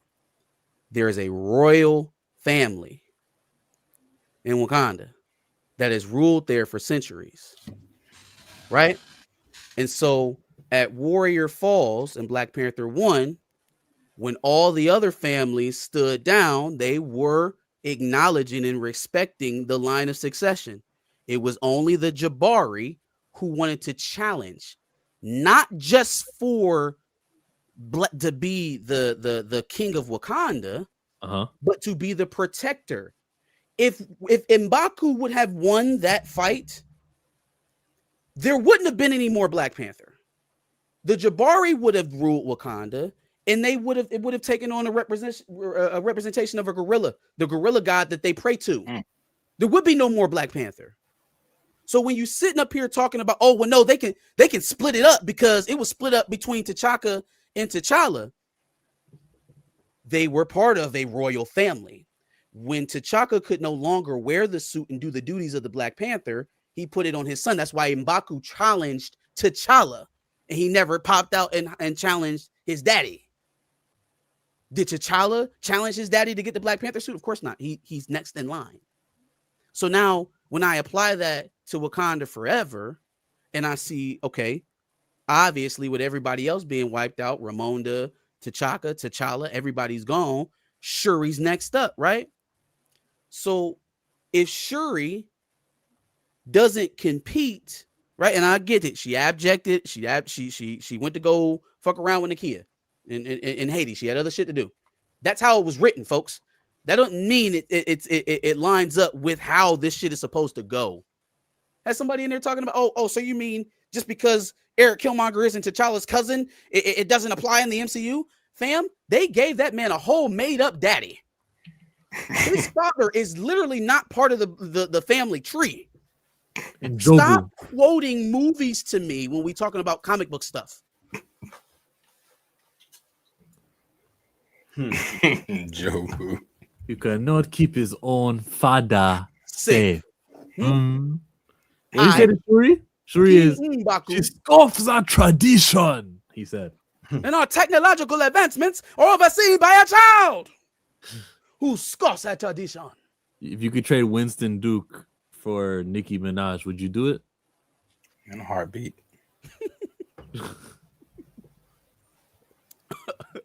Shit, I trade her for Nate. I trade her for in a heartbeat. I'll trade her for Nate is aggressive. That's crazy. I think they hang in the same circles. You got to get a Trinidad and Tobago in. It can't be. Nate Moore is ineligible. Sorry. But you know what, Darius? You were talking about we always had this debate about what people are feeling online. When I was going through that, it was a proverbial who's of bot accounts. Accounts created in 2025, accounts created in 2024. They got 26 followers. They following 1,400 people, and they just so happen to find my shit talking about Black Panther.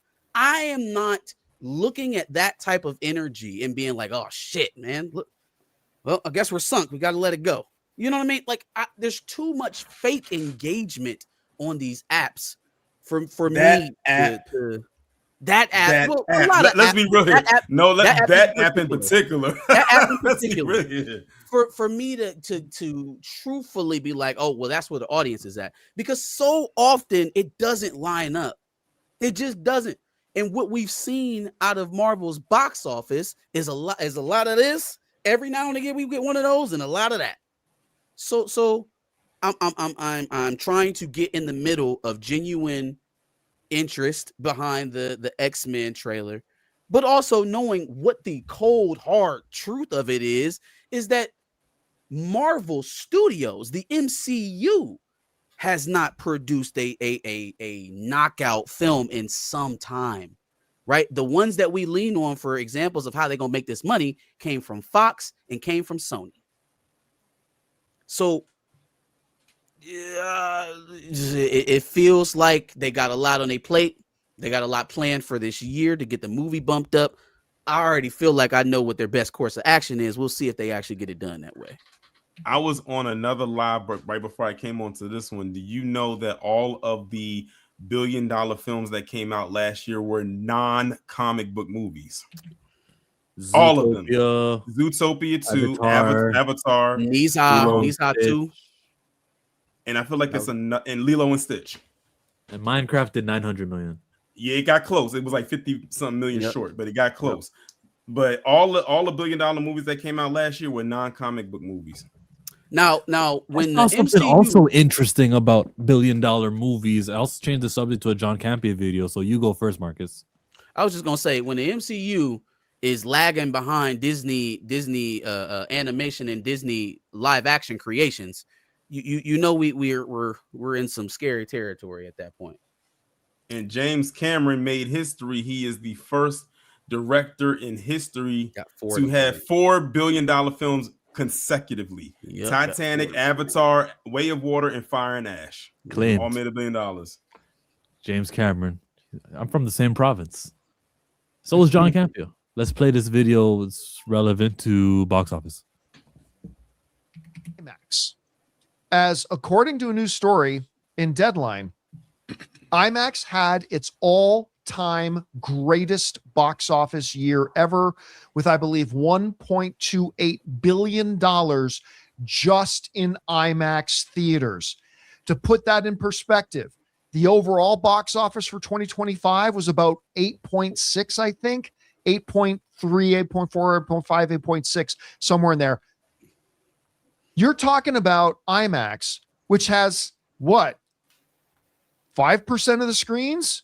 Less than 5% of the screens? Making like 15% of the box office overall. Crazy. Anyway, Deadline writes the following. He basically summed it up there. And if we remember, there is a particular movie that is coming out in IMAX, which we all care about. And yet, It's January. And like now, right now is January. How badly do you guys really want to go to the movie theaters, right? Like, not really. And if we do, what are we going to see? Something that came out in December, Avatar. Yep. But Children of Blood and Bone is a movie coming out in January. And when they say this movie's coming out in IMAX, that's what they're talking about. Because the people are drinking the Kool-Aid of IMAX.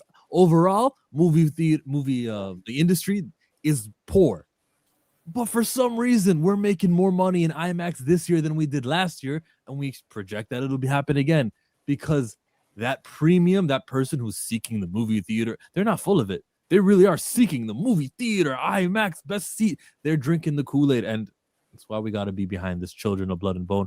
I'm reading off of Mary Claire, and this came out earlier today, but she was basically the writer name is Quincy Lagarde, was basically giving us the rundown of like, hey, just in case you missed it, all 4 of these women are inside the movie in significant roles.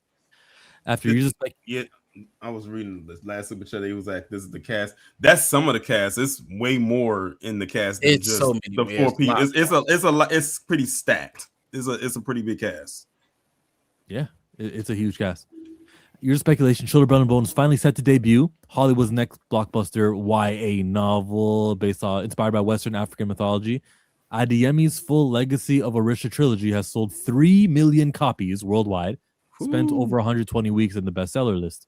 Since the book first hit shelves, fans have waited for the kingdom of Orisha to be brought to life in a book-to-screen adaptation. To join Harry Potter, Twilight, and Hunger Games. Now the film's cast and crew are being announced. Fantasy devotees can get excited that it's actually happening. And they were keeping track below. Where is it? Here it is. This is what you need to see. The book's rights were acquired before it was even published in 2017, but by Walt Disney.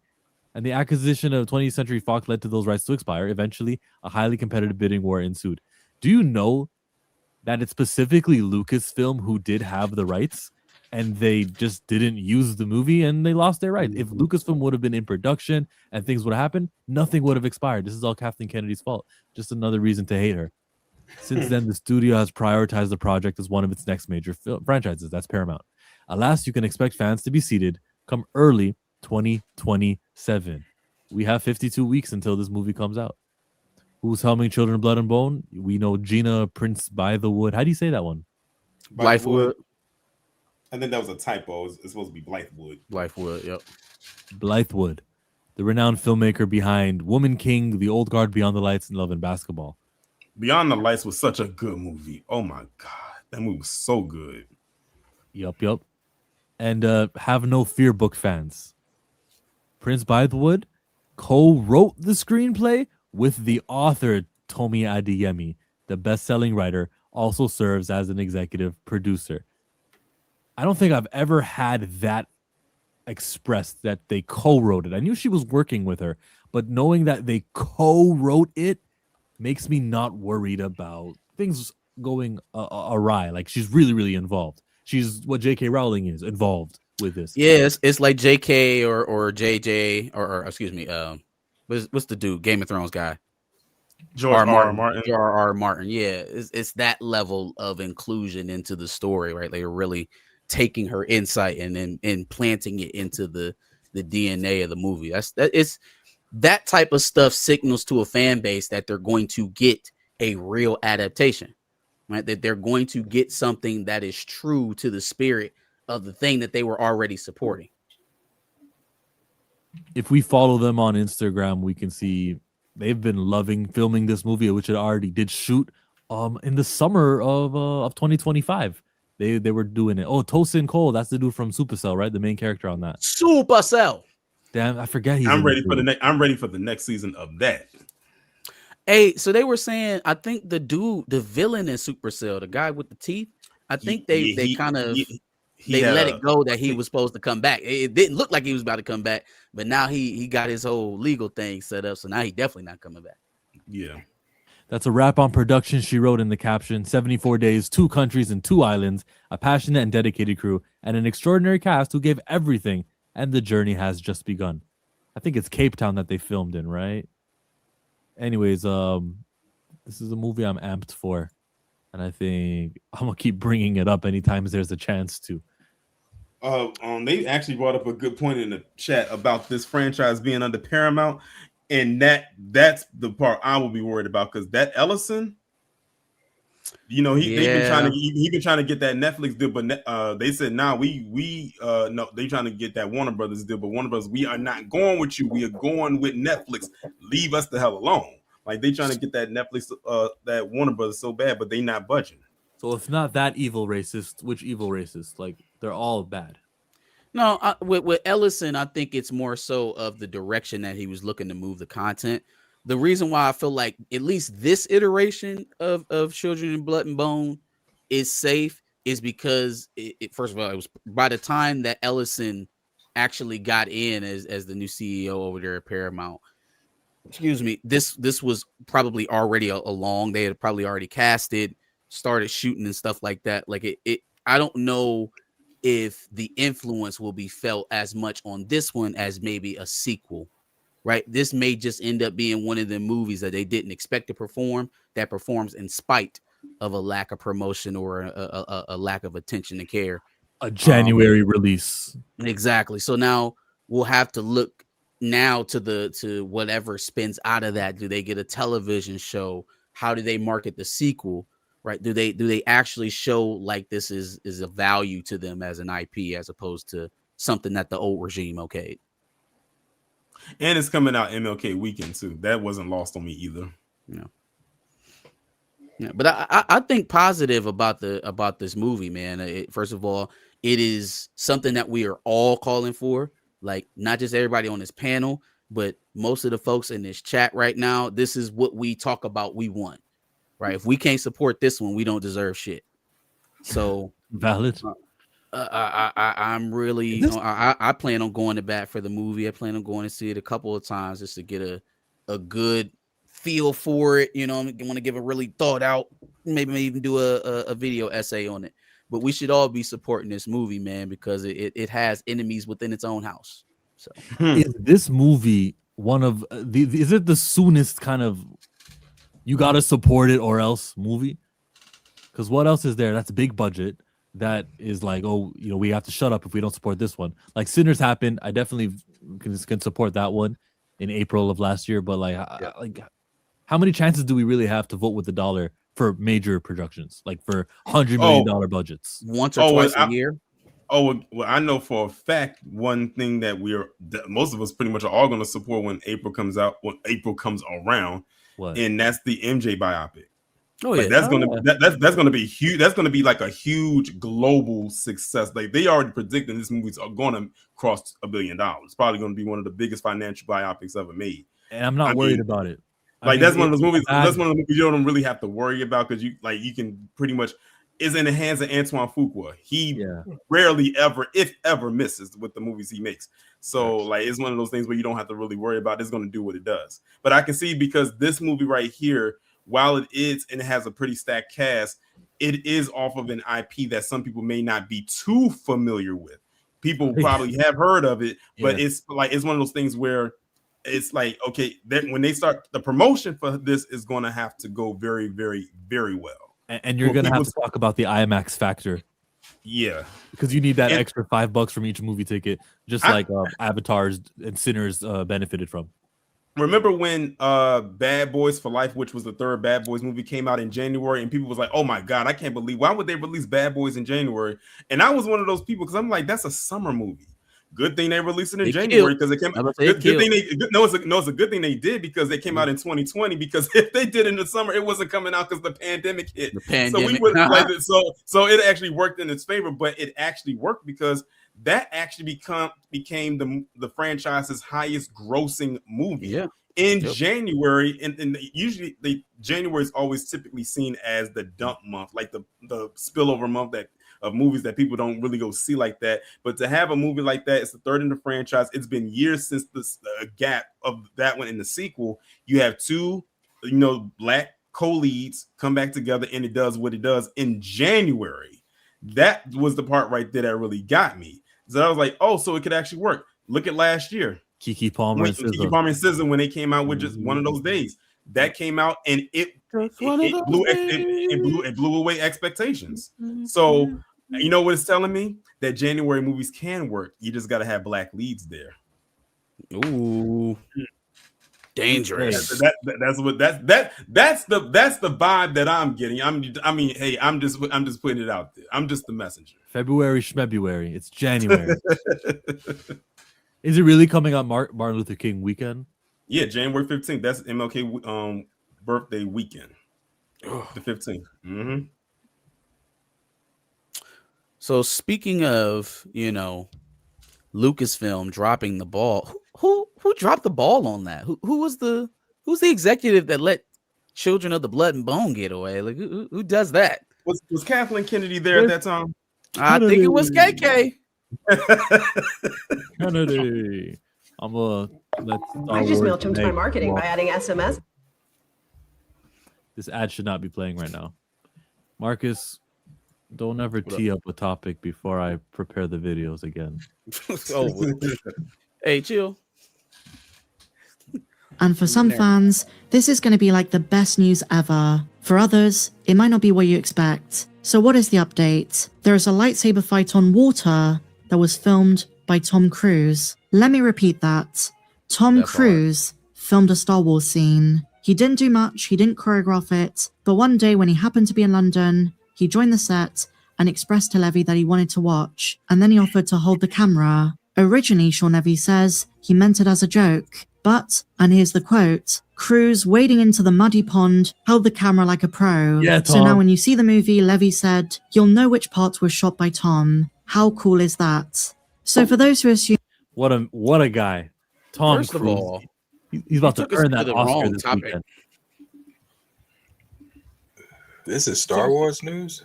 Yeah, we was talking about Kathleen Kennedy on her way out, and then we skipped to the Tom Cruise. This tells you how dead that franchise truly is. If fans are getting excited in the middle of Starfighter, and you're like, oh shit, that's the scene that Tom Cruise did, and it changes anything for the film for you. Wow. Well, maybe it doesn't change anything, but that is cool though. That's Isn't cool. it? It's not cool. Tom's a great stunt man. He's an awesome stunt I'm gonna guy. tell you. Yeah. Hey. Okay. Hey. Yeah. What movie star do you know that's better at stunts than Tom Cruise? I'm not questioning the Maybe man's Jason stunts. Statham. I'm not questioning the man's stunts. I guess just personally for me watching a Star Wars film, I don't know. I feel like they need to get their scripts together first before we get excited about celebrities coming in and filming. I'm not saying it's gonna make the movie, but it's a cool little tidbit that he was in there actually choreographing a lightsaber fight. And I'm not trying to keep continually shit on Star Wars because I love it, but at the same time, Starfighter, Sean Levy, I'm worried. Where I wasn't, I'm worried. This is why we shouldn't have handled the stories like this, because we are headed the gate to talk about this and the prospects of Lucasfilm. We got to talk about their organizational chart first and how that plays a factor in what's going on here. Because their organizational chart. Well, it's seeming like your boy Filoni is finally stepping into his. Talking about Filoni's. Yeah, because. Oh, you mean Kathleen Kennedy, aka the first female Sith Lord, is about to be up out of there? Out of there, gone. Now everybody don't cheer at once. Now, the last time we did that, she was like, "I'm staying." Right. She did. Excitement now. She did. She said, "Oh, gotcha, bitch." Right. Moving on, my friends, following the huge update 2 days ago that a Kathleen Kennedy replacement is going to be announced officially very soon, and Dave Filoni with Lin-Wen Brennan are set to replace her, insider Jeff Snyder has provided something of an update. In the latest issue of his newsletter, Snyder affirms he's heard much the same things, and he believes an announcement could be imminent as early as next week. He also says that while Filoni and Brennan are going to be at the forefront, leading the franchise into the future, someone else who's probably going to be promoted is Carrie Beck. But on paper, Lucasfilm will have two leaders, just like many other Disney studios. But how do we feel about this, bro? I'm in love with it, and I'm not mad at Carrie Beck because I remember seeing her name in the credits after every Bad Batch or some of the things that I like in Star Wars. So if she gets promoted, good for her. A guy who does creative, and then someone who does paperwork. Yes. I want to know what her role is specifically. Beck because that's Kathleen Kennedy's person, and I want to know what she's going to be able to influence. Yes, she may not be in charge of creative, but if she has some sort of override power, if she has some sort of final cut, say, we're right back where we started. Like they say, the pen is indeed mightier than the sword. So if Yeah, she's doing we're right back where we started. And so if she's doing paperwork, that means she's signing stuff. I know what you mean. There is reason to be concerned. I'm like 90% more happy and then 10% concerned. Okay, I mean, I'll take that. I'm glad. Basically, Chill is now, saying anything is better than Kathleen Kennedy at this point. Facts. I'm glad now the road is clear. So now we can judge it from a pure creative standpoint. There's no more, oh, this couldn't get released because of that, and this person is ineffectual at getting this all the way through, or you know, having directors actually make the movies that get announced at all these cons and shit. But now that that's out of the way, now we can just view it from, okay, you were Mr. Gatekeeper of all things, George Lucas. There is no more Wicked Witch of the West in front of you. Go forward and show us what you got. Now we can view it unencumbered by all of the other stuff that was happening in Lucasfilm, I think. I think he's got I think he couldn't wait for this. Maybe he knew it was going to happen, maybe not. The only reason I say that is because Ahsoka has been delayed. And I don't know if that's delayed because it's like, oh, I got freedom to change shit and do shit the way I want to do it. Mm-hmm. Yeah, so I'm hoping he gets to cook it the way Dave wants to cook it. So now to Starfighter, because that now we can view Starfighter in this light. Starfighter feels like an inflection point. If it goes the way that probably Kathleen Kennedy wanted to go, we was going right back into Rayland. If not, now that she's going to be gone this year and the full creative reins are in Dave's hands, the possibilities are endless to what that movie could be, y'all. They're not done. Like they're I don't think they're even halfway through shooting that film right now. Can't be. Starfighter? Yeah. Oh, they're done. It's done? That's what I said when I saw the headline. They're done. Starfighter. What? Yeah, they changed the ending. Here's the thing. You just poured a wet blanket on my dreams. This is why I said I was worried. That's not why I'm not worried that well, yeah, it was also perplexing to me why they finished so early, but also that's crazy. When you've got Sean Levy, and I like Sean, but here's the thing. We did this with Taika because Taika delivered what I believe. I know a lot of people don't like Ragnarok, but I believe Ragnarok is top tier in my top 5. I love Ragnarok. We did it with Taika. We praised Taika. So when Taika got Love and Thunder, it was like, oh yeah, the same guy that brought us Love and or that brought us Ragnarok. Okay, because Sean Levy gave Deadpool and Wolverine, which really wasn't hard to do. I mean, you had Ryan Reynolds, I'm sure, right there with Levy as every step was made. Ryan wrote the film, did he not? So that was more of a Ryan Reynolds thing more than a Sean Levy thing, in my opinion. So that's fast forward now to the finale of Stranger Things. That was Sean Levy. Sean Levy also said that was one of the best finales he's ever seen. Now let's go. Now I don't know what everybody's preference is of the finale of Stranger Things. Now let's go over to Starfighter. I don't give him Deadpool and Wolverine because that's Ryan. Yeah. Well, so on the Wolverine and Deadpool point, I feel like maybe that's a little overstated because, you know, Levy has been with Ryan Reynolds in other movies than Deadpool. They work well together. I know Ryan has a bunch of influence on most of the projects he's involved in. So that kind of goes without saying. But in terms of what was the next thing you were talking about? You said about Starfighter. Starfighter, it's not that this movie got to go out and make $1 billion. Like, I don't think it's that level of change. I think if he can just fix it narratively to actually be what Sean Levy said it was going to be, a standalone Star Wars story that doesn't touch anything in front or behind it, that is a win to me, because I feel like we were gearing up to have an extra credit scene with Daisy Ridley, or after credit scene with Daisy Ridley. I don't think that's gone. It better be. It better be. I don't think that's gone. What was she saying? I've been out. Obviously, everybody knows I've been moving, so I kind of just got back in, she did say something within that time frame about her movie that she's excited for it. Let me find it. She did just recently say something about that. Oh, speaking of gatekeeping and Star Wars, this is what Sean Levy. This is when he met Kathleen Kennedy. It was to gatekeep Star Wars. Levy reveals the first time he was in contact with Kathleen Kennedy, and he says it was while working on Stranger Things. He originally envisioned a scene where 11 levitates the Millennium Falcon. As you know, Stranger Things, especially season 5, has a ton of Star Wars influence, but he wanted to do a scene where 11 levitates the Millennium Falcon. Yeah. Not a vessel or a ship that looks like it, literally the iconic Star Wars ship. Why not? And of course, as you'd expect, Lucasfilm, and to be more specific, Kathleen Kennedy, said no. And he finishes by saying that Starfighter has the spectacle and Kathleen Kennedy said, wait. You want a toy from this IP, Star Wars, to be in the most watched television show in the world? Nah. And they kind of actually did it in the first season. Because there was a part an episode in the first season where they have 11 hitting in the house and they was asking her to levitate the Starfighter action figure, and she didn't do it, but she did eventually move it when no one was around. And Kathleen Palpatine, she's like, you know what? I know Stranger Things is a dandy show, and I know like it'll do do we ever see this? 3,000 millions of minutes watched. But nah, bro, you know what? I don't want, because it's from the wrong trilogy. Like if you would have chose one of Rey's ships or maybe Poe Dameron, absolutely.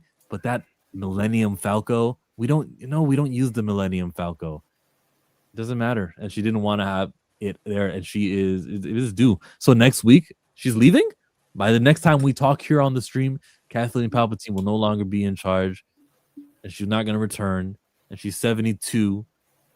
And I'm happy, 90% happy, 10% concerned. Why do you think she's going to continue, or they're going to continue on the Rey train, Darius? Oh, because a week ago, I thought it was a little bit over a week ago, but I guess a week ago, she said, Daisy Ridley, from her mouth, Daisy Ridley has stated to, what is this, Prada, I think that's not Prada, maybe it's Prada, that while progress on the forthcoming movie set in the New Jedi Order movie is slow, it is moving forward. Meanwhile, she also has praises for the Star Wars Starfighter ensemble, adding that Lucasfilm is very high on it. She wants everybody to know that her film is going to be worth the wait. That's nothing. I don't know why that's nothing. That is like nothing. It's just like we said. Darius, Kathleen, when did she say may be leaving, but that stench of what she had prepared is going to stay. Darius, when are they filming the movie? When did they start filming? I have no clue. Is the script finished? The script doesn't have to be finished because her first appearance is supposed to be in Starfighter. Starfighter. Her first appearance is back is in Starfighter. It's not in her own film. It's in Starfighter. That's not why would she tell the tabloids, hey guys, you haven't seen me since whatever the last fucking Then it's movie was, nothing, Darius. If she didn't say it, she didn't give us anything tangible about when they're shooting. Marcus, she didn't say shit. Hold on. Oh, I'm excited. Hold on. Understand what you're saying. That would be like Chris Evans telling us before the trailer came out, hey guys, I'm in Doomsday. She didn't say she was in Starfighter. That is not what came out of your mouth. Say he's gonna be not in what Doomsday. She said. It's not what the hell she said. She said it's moving, even though it's delayed, it's moving along. That is not move. What the fuck does moving along mean? Yes, what is she's that? talking about her film. Her first appearance back from episode 9 is in Starfighter. I'm not going to tell the tabloids to spoil that for everybody. Tell, hey, by the way, I'm in Starfighter. Okay. Why would she do that? If that was the plan, because that's what we're talking about here. We're talking about Filoni changing that, right? I was talking about whether or not her film, the Rey trilogy that was planned with Kennedy, is on the tracks. It's still moving forward with Filoni. I was asking you why you think that train is still going. Now, if the answer to that was her saying, "Oh, I know it's been delayed a couple times now, but it's still happening." Okay, you can shove that. That don't sound like nothing tangible to me. Doesn't sound like shit. It sounds like she's kicking the can down the road because she don't have no answers either. The reason I am clinging to what she is saying in that without her giving any tangible whatever the fuck is because her next appearance is in Starfighter. No, she didn't say that. No, she didn't say that. She didn't say that her next appearance is in Starfighter. But her next appearance is in Starfighter, which is going to lead us into her new order because she's taking that fucking kid is getting ushered to her to get trained. Let's say I believe you. Let's say I believe you. That's the leak. That's the plot. Or not even I believe you. Let's say that's where we're at. That's where we're at, right? She's in the movie. They're giving the kid to Ray. She is going to be an after credit scene. Okay, cool. That's where we at right now, Dave Filoni. So as your first official thing as the head of creative over there at Lucasfilm, change that shit. Change that shit. Because if he knowingly walks us right back into a whole nother Ray saga, then he's really no different than what we were just getting from Kathleen Kennedy. If that's what you're telling me you think, then okay, either that or Dave is going to do what he's doing with Ahsoka, and I'm assuming he's doing this with Ahsoka, delaying Ahsoka to go in there and tinker with shit he wants to put in there and throw all the Star Wars knowledge he has in there. And then with whatever project you want to do, whatever Kathleen already had set up, he might, I don't know, I wasn't in these rooms, but may be honoring those projects. I'm going to continue to let you have what you had going on. It doesn't interfere with my stuff. Sinking the company. It was sinking the studio. Why would we continue doing the things that was turning the audience away now that you have the reins? Now, again, it's totally possible that that's the way it goes. I'm not ruling it out. I'm saying, though, again. And we've also heard Dave come out and support Kathy. Now, maybe that's just because she was his boss. Yeah, it could have just been because she was his boss. Or maybe he really does support Kathy. I mean, I'm giving Starfighter and I'm giving Mandalorian and Grogu, these two movies, they've been produced during the Kennedy era, that they're going to happen. The movies after that, though, then I can give Dave Filoni full on blame for everything. I don't know where Arthur's getting his newest reports from, but you might want to Google that, Twitter that, something with that. He's not changing anything. It's been delayed. They're going back and they're redoing some things. So then hold on, wait a goddamn minute. Starfighter is finished. They went back and changed the ending. Kathleen Kennedy is announced to be moving on. Her successors are named. They're going back and they're changing season 2 of Ahsoka. It's delayed. Yeah, they could be changing. Does that not sound like we're pivoting? That doesn't sound like we're changing shit. Yeah, I mean, we gotta see what the changes are. I gotta know what they are. In the studio, that doesn't sound like changes or a change of regime, a change of focus, a change of direction. If we're going back and we're changing things in cinematic, we're changing things on the television side as well. It sounds like there's a narrative change. But what are they changing in Starfighter? What's being changed in Starfighter? They took out the goddamn race scene. We don't know that. We know that they changed the ending. I just don't think that. He better. Man, there are two things.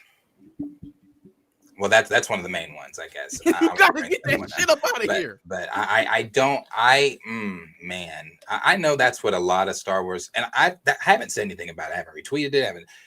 I know a lot of Star Wars fans are anticipating this big change with Dave, but I don't think the change is going to be the change that a lot of people think it is.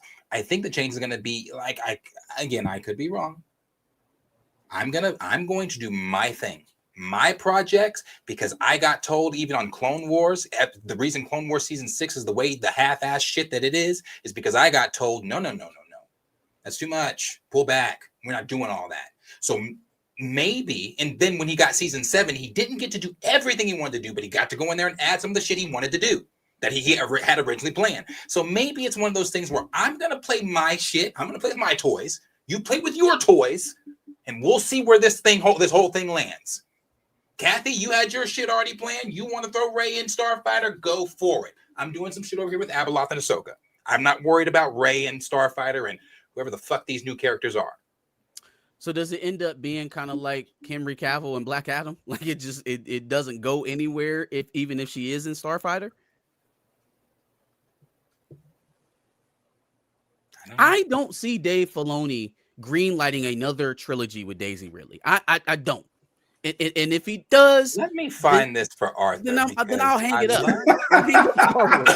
Brother, I gotta find this. I'm just looking at the comment. I know Darius got us. Yeah, let me find this for Arthur really quick because he said you cope. There's a reason we are sitting up here and y'all are in the chat. This is what we do. I know what I'm talking about. Let me find it for you though, really quick. Hold up. Tom Cruise directed a lightsaber battle supposedly in Starfighter. This changes everything. Wink. That's a fact. Big whoop. Okay, look.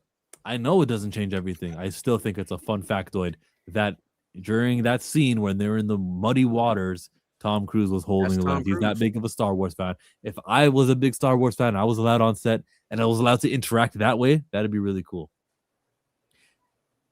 Okay. Ahsoka season 2 is delayed. Do I need it? Can I put this link in the? Well, if the release is delayed, that could be a true statement.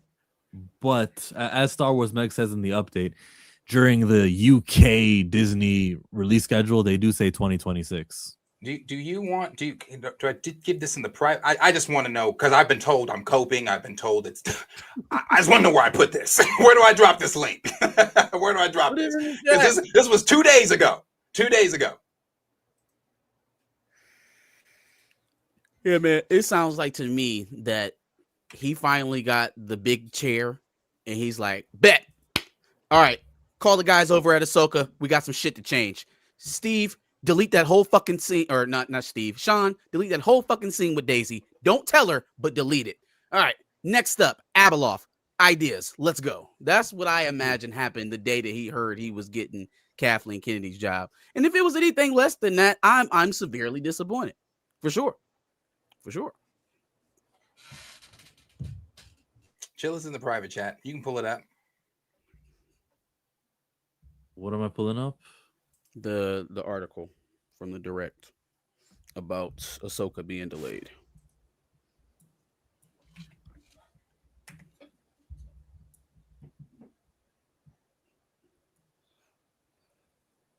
Because the alternative to all of that is that is like what Darius said. They're gonna let Kathleen's stuff ride. He'll try to do his stuff on the other side, and we'll still have this split narrative universe going on in Lucasfilm for a little while until he can totally figure out what to do. It's not a hard question to me. What's making the money go up and what's making the money go down? The race shit, every time they put some of that stuff out there. But Mando was the highest point that they've ever had on Disney Plus, right? Cinematically, I think the Skywalker saga is pretty dead. So moving on to something completely new, like Sean Levy said he wanted to do when he came in and made this goddamn movie, seems a lot better than driving us back into the diminishing product that we had before. So I don't see it making business sense. I don't even know why would you need to respect Kathleen Kennedy's business making decisions after she's gone? Why? Unless, again, and we talked about in the beginning, Carrie Beck is the plant, and she's there to make sure that Kathleen's stuff gets through.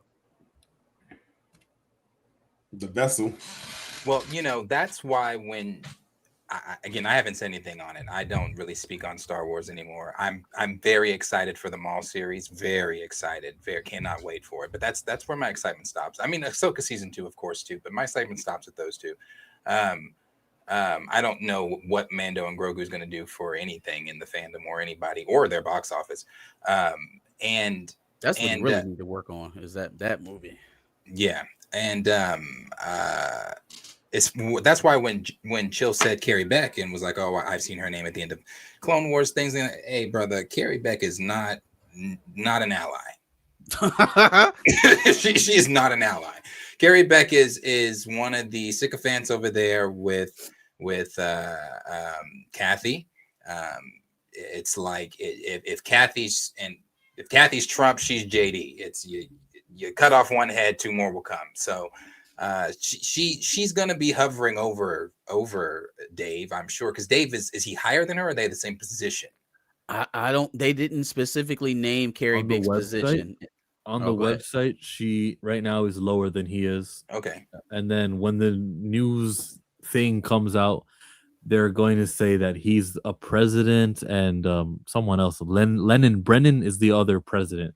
Carrie Beck is still below Dave Filoni on this tree. Let's hope she stays there after her promotion. Yeah, let's hope she stays there. Yeah, they need to be worried about Mando Grogu. What did she do? I know you told me she's not an ally. What did she do? There's just certain like stories and things from behind the scenes, like all things with even with Kathy, things from behind the scenes that she has contributed things to projects being cut, contributed to the dysfunction of the fandom. I mean, like I said, she was Kathy's right hand. Maybe still is Kathy's. What are the things though? Because maybe one of the things she did, I might disagree, is dysfunctional or bad to the fandom. Maybe I might agree with Carrie. Let's see. Being Kathleen Kennedy's hand pick is enough for me. Like if she was Moses's Ingram's, if she was behind that campaign of, hey, let's get Ewan McGregor to do a video in his car to speak out against racism, I'm not mad at Carrie Beck for that. No, I don't know anything about that. I don't know. I don't know if that was them or I don't know whose idea that was. But you think that was a good idea? What, the Ewan thing? No, I'm talking to Chill. You thought that was a good idea? With the Ewing thing? The Ewan McGregor racism is bad? Stop being mean to Moses thing. Oh, I don't have a problem with it either. Like, do I think it's a good idea? No, because when you do the video, you draw attention to racism and you let it get larger. But the intention is, I'm gonna give them points for that. Like, hey, racism's bad. Let's speak out against it. I'm not gonna be mad at you, Carrie Beck. Have you ever heard the saying the road to hell is littered with good intentions? Yeah, I'm agreeing with you that the outcome, like that's how I started. So that's what it did. It provided attention to racism. It mainstreamed it, and they could have left it in the little zones of pockets of the fandom. So then you do criticize the decision making then? Yes, I do. So you don't disagree with Darius? I introduced that Carrie Beck was behind that initiative. I'm saying when he was talking about what Carrie Beck did and how she wasn't an ally, you said I may agree with Carrie Beck. You don't agree with Carrie Beck, you agree with Darius. No, I agree with her intention though. Like what I'm trying to say is that I need a specific example of Carrie Beck doing something that is hurtful to the brand or hurtful at least to the content. Like I just chose a random ass example. I don't sound like I agree or disagree with Darius. I got to hear him give me the example. I just used one for the sake of using one. This is going to be an interesting turn of events, and I can't wait to see how it all plays out. Meanwhile, George Lucas and his wife are up in Chicago getting that museum open. Have y'all seen that museum? The way you stuttered, I thought you were going to say divorce. Oh, no. No. The museum, the art museum, the George Lucas Center. And he had to make sure and tell people, he said, look, it's an art museum. It is not a Star Wars museum. Because people saw that and immediately, oh, man, it's going to be a Star Wars museum. He said, no, it's not a Star Wars museum. Until you just said it, I thought it was a Star Wars museum. He didn't even want to put Star Wars artifacts in there. I think there's like he said there's like a few, but he didn't want to. It is like you gotta think with a Star Wars museum, that would have to be a museum that's dedicated all to itself, where it's just nothing but Star Wars. Would he even be able to do that since Disney technically owns the right to all of that stuff? I don't even know if he'd be able to make a Star Wars specific good point. museum. That's a good point. How was I the devil's advocate, level head, moderate? What? Yeah, so I don't. That. Go ahead. CJ says, so you remove that people are suddenly lost. Kathy Kennedy has been living rent-free in the fandom. So you remove that, people are suddenly lost. No, I think those angry Star Wars people are still gonna be angry. Like Star Wars has had a negative, like, since the prequels, even before that, the Ewoks, the Christmas special, there's always been that. So that's not going away. They're at such a place with Star Wars where it really doesn't matter. You're going to have people that are going to hate it just because they want to hate it, and they've dug that hole. They have done that to themselves. You were on such a high with The Mandalorian. The fact that you couldn't just ride that high and continue to release content like that first season, it's embarrassing, bro. Is beyond me. It's embarrassing where they were at after season. What was that? Season 2 of Mandu Grogu when Luke came back, and where they ended up. Oh my God! Season 3 was Season 3 was abysmal. Abysmal. And Dave Filoni had a front row seat because he did direct the episode of Book of Boba Fett featuring Luke and the Grogu, and he decided to go back. He was there watching Kathleen Kennedy go, no, put this in Book of Boba Fett. They did not fit at all, but we need to sell toys, and effed with Jon Favreau's vision. And Dave Filoni's been friends longer with Favreau than he has with Kennedy. Remember when they did My bad, Tori, and I didn't mean to cut you off. Remember the episode that they did where they had Ahsoka in there? Oh my God, that Mandalorian and Grogu episode that had I think that was season 2, because that was like it was a filler episode, but it worked because we know that was promo for her show, and that was the first time we saw Ahsoka in live action, and people online, myself went crazy when we saw that. Are we talking about in season 2 or in season 3, the episode with Luke? Season 2, episode 5, the Jedi. Season 2. Oh, the Jedi. Okay, yeah. That was when they were still going for internet breaking type of moments, right? They were trying to get people to watch at Disney 3 a.m. Literally, I was staying up all night to see those episodes. No, that was a good time. That was a great time. It was a fun time. It's just, and it's crazy that you just, again, you dropped that. You dropped the ball on that, and now you're in a hole that I don't see them ever really getting out of. Ever. And then it was it season 1 or season 2 when Luke showed up at the end? Was that season 1? 2? That was season 2. It was season 2. I remember they had him show up again in season 3. They did. Or no. I'm sorry. It's the Book of Boba Fett. It was the Book of Boba Fett because which was basically Mando season 3. Yes. Yeah. Mando 2.5. And when in that part where he comes up, when he pulls up on the ship, and it was like, who was this? Because they didn't know who it was. He just came up in the fighter jet, and he pulled in there, and all the smoke was there, and all you heard was the lightsaber, and it was green.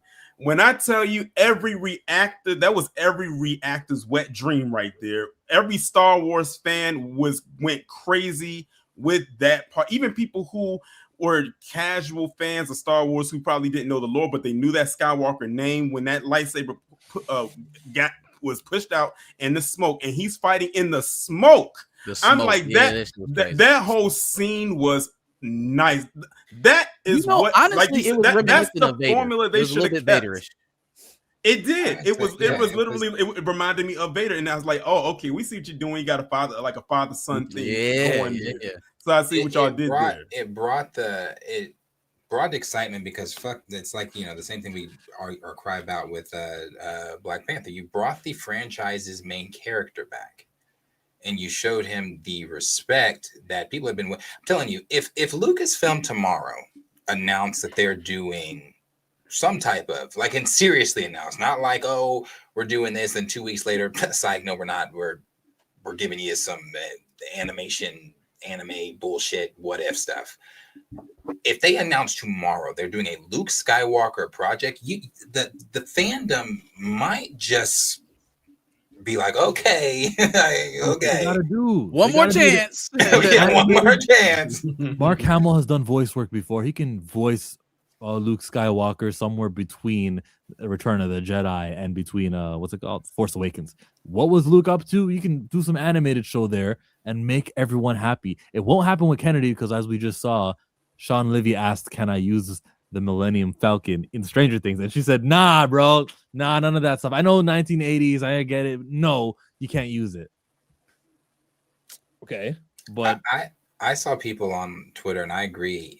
And I've said this before here and on a Chill and Ice morning show. You want to delete stuff, you got to use. I know David said the world between worlds is not a time machine. You can't change. You got to retcon that. You got to use that motherfucker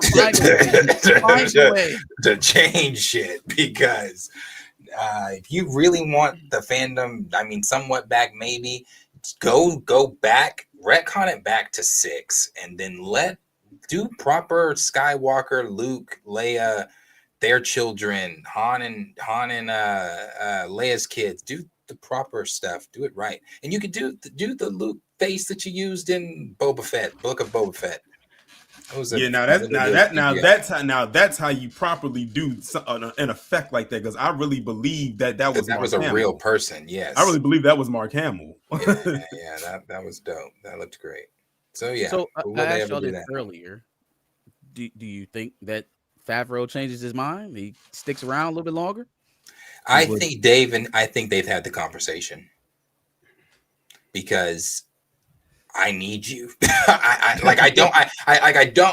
not saying like I need you, like, well, please, but like we work so good together. We had a cohesive story already set up until this evil witch came in and destroyed it all.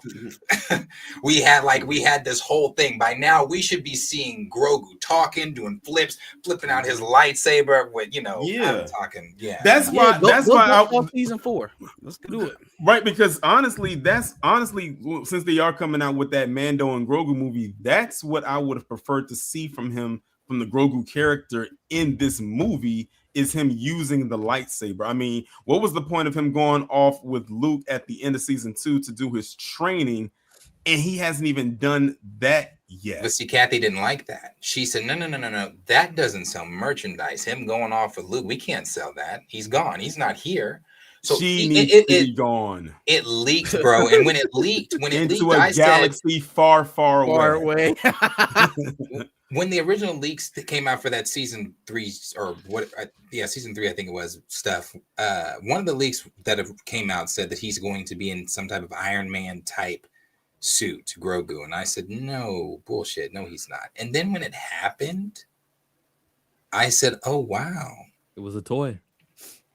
They did that. So I really, and this Mando Grogu film is, I don't know what I really don't know how they're marketing this. And the reason I say that is because you're giving, Mando and Grogu, cool. Those are, I guess, the two characters that you could say maybe could be the draw, but you're now promoting Jabba's son, who nobody knows unless you watch the Clone Wars movie, the animated Clone Wars movie in 2008. You don't know his son. And then you're marketing another Clone Wars character, Embo, who's a bounty hunter that only shows up in Clone Wars. So unless you watched Clone Wars, you don't know who these people are in Mando and Grogu. Mm-hmm. I still hope there's something hidden. That shit. Did you buy it? I hope there's something hidden in that. Did you have a Grogu though? Yeah, I do have a Grogu. Nice. Sorry, Marcus. I was just gonna say, I hope there's something hidden in that narrative for Grogu. That it's not just a buddy cop film where he saves Jabba the Hutt's son. Like that is just, even conceptually, that doesn't sound like a film that deserves a theatrical release. And I am not one that claims things need to go on streaming. That sounds like a straight to streaming movie. Mando was at his peak when we was calling Grogu Baby Yoda. Baby Yoda. that's when Mando was at his peak, when we didn't know his real name, so we just kept calling him Baby Yoda. Well, actually, the episode he got his name in, that was the one where Ahsoka Tano comes up and just says it, like after she reads his mind and stuff. Grogu, that's his name. And then Din was like, Grogu, and he turned around, huh? That moment, that's another issue. He's not speaking. I've seen people comparing the Mando Grogu. If he does talk, they've been comparing. I didn't watch that movie, the Pokemon movie where Pikachu, I guess, tells Ash, "I love you," and they've been comparing it to that. Like, I bet you his speaking moment is gonna be some shit like this. And I'm like, bro, if it's like him at the very end saying like some dumbass shit. We already know he's not talking, because he's doing the same goo goo gaga stuff that he's been doing since 2018. Can we get a time jump in this movie? Can we do something? I don't know. I don't know. Time jump 1 year, and then the movie just starts with him saying words, not perfectly, but he's talking. Then I can go, yeah, it's been a year since we've seen him. Yeah, why not? Yeah, I think I saw some people saying like they feel like it'll take away the cuteness factor if he starts talking. I said how? Good. I said how? Well, they want to keep that cuteness factor with him there, because it's more appealing to kids. But he can still have like a childlike voice. But he's always going to be small. Like Yoda is like not Yoda was small. Yeah, Yoda's not unattractive to kids because he's a warrior. He's still sells plenty of merch. I think the idea ultimately for Grogu was to build an ultimate warrior, right? The unison between Jedi and Mandalorian, something legendary.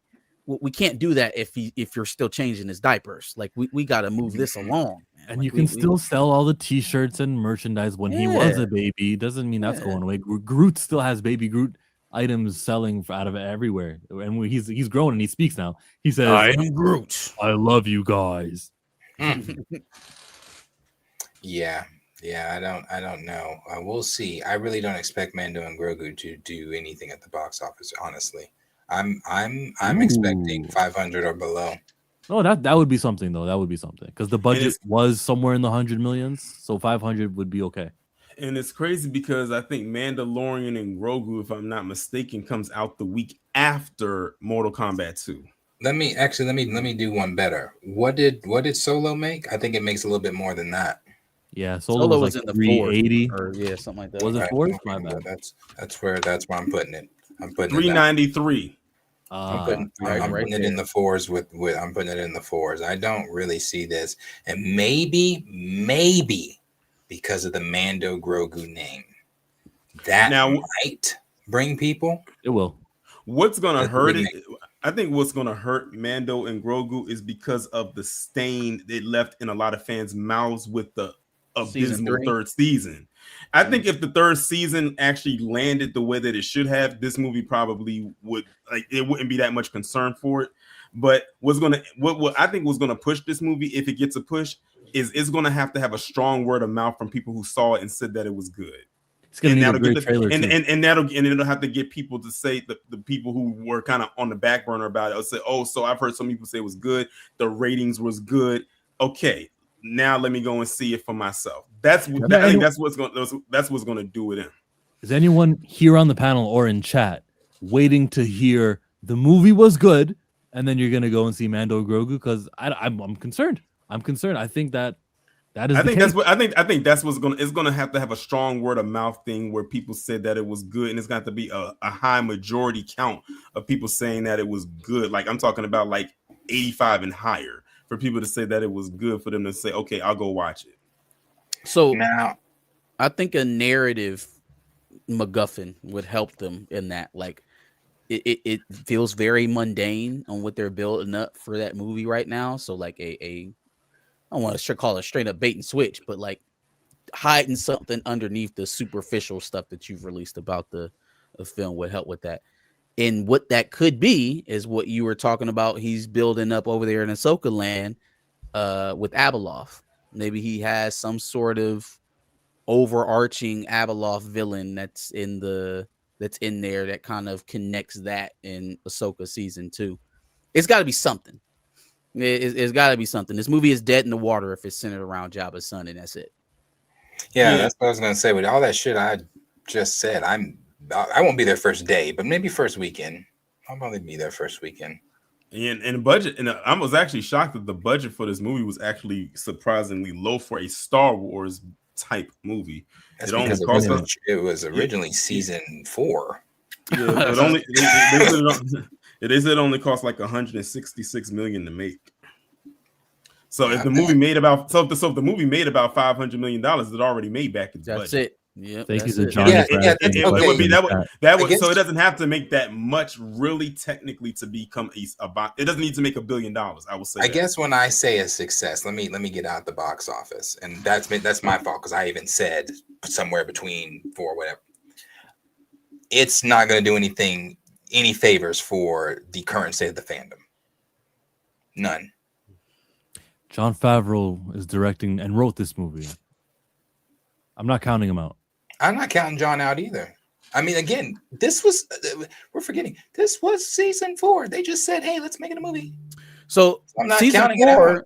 Hold on now. I think this was in place of what was supposed to be. Yeah. Because he still has there are elements on his desk. Yeah. There are some elements I think that he's using.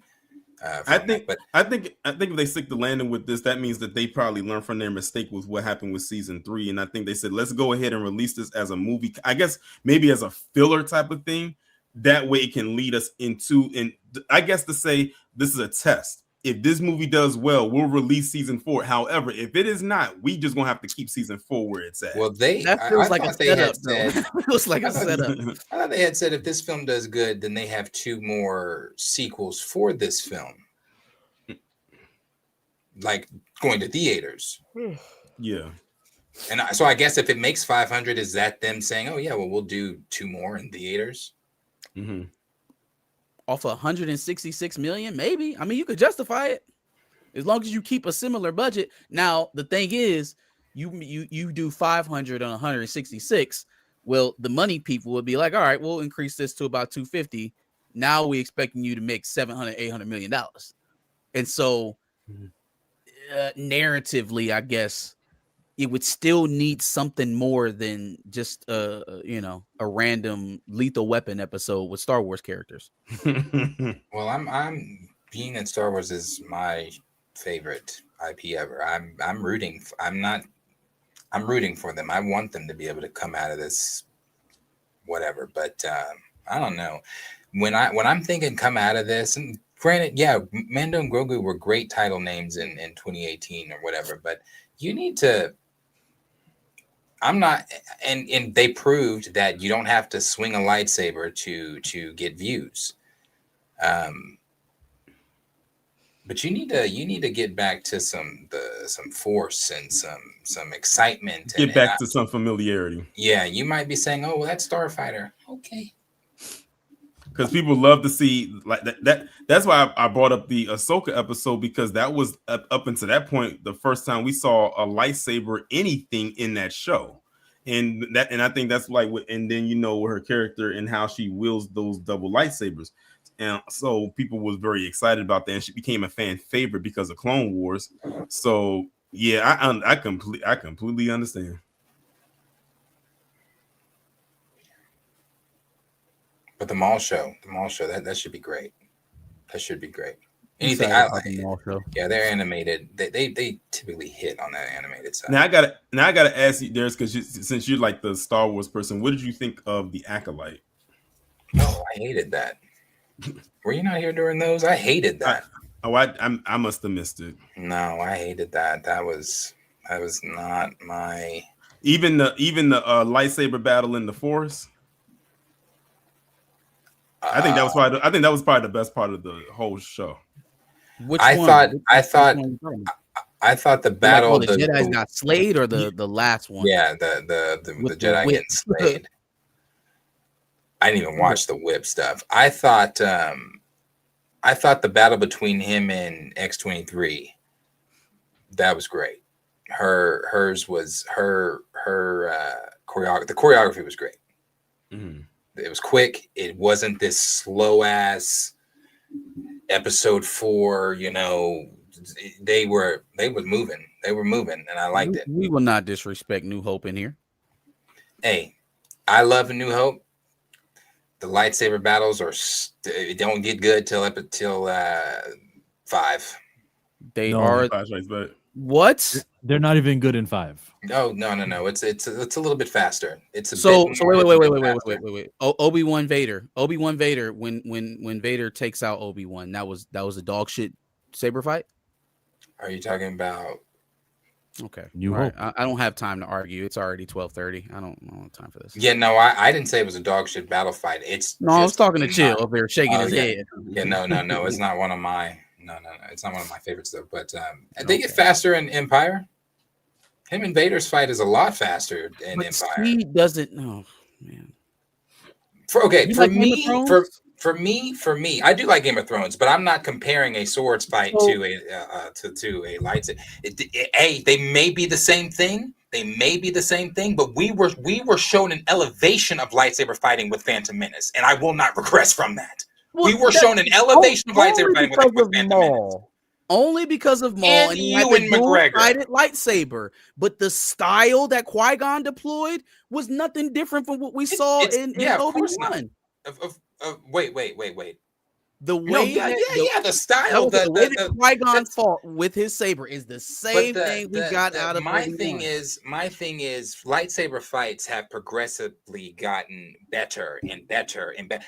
As they should. I guess so. Yeah, and faster I can and copy that. fast and Yeah, because by there's a standard for them. For because me personally, because listen, but when they had the fight between Obi-Wan and Anakin in Revenge of the Sith, the way they were moving, I mean, they were moving so fast with the. I remember watching behind the scenes stuff when they first when they were rehearsing this, and Ewan McGregor and Hayden Christensen were moving so fast that sometimes they would literally pause when I say this, poke each other with the prop, and they had to stop because they were moving way too fast, even outside the speed of the choreography that they were supposed to do. They'd say, okay, we got to really, really catch this because y'all are moving way, way too fast. Like they were going extremely fast but it was good though, because that's one of the best lightsaber battles fights ever put on screen. And for the first time, and for the first time having both of the lightsabers be the same color. Both of them fighting with a blue lightsaber. Yeah. No, I love the saber battle between Anakin and Obi-Wan in the final season or the final scene on the Revenge of the Sith. In Mustafar. But I'm also a sucker for the old school stuff. I'm a sucker for the originals. You said and I'm saying there's no but. I like I am a sucker for the originals. I don't. All right, well then I understand. I agree. You are a sucker. You are even there is not one lightsaber duel in New Hope, Empire Strikes Back, to Return of the Jedi. There's not one lightsaber duel there. That's an opinion. I disagree. Even when we first saw, when we first saw Yoda use his lightsaber against what's his name, Count Dooku. And when we first saw that was a moment because we never saw Yoda use his lightsaber or fight. Like we never saw that. So that was a moment right there. Even when Anakin, before he got his hand cut off, he used two lightsabers at the same time, which of course we never knew that was going to lead up to Ahsoka using her double lightsabers because Ahsoka wasn't a character at that time. That's what Ahsoka season 2 needs. It needs to have a lightsaber duel. I guess it'd be her versus Baylan Skull. Who else does she really have to fight, right? That would have to be yeah. And like John sees in the chat, the fight between Yoda and Palpatine when they was throwing the chairs inside of the room at each other, like that was crazy too. Like Revenge of the Sith, they stuck the landing with that one, with that whole sequence right there. I love the sequels. You're not gonna have me, or excuse me, the prequels. You're not gonna have me. I won't. You love the sequels anyway.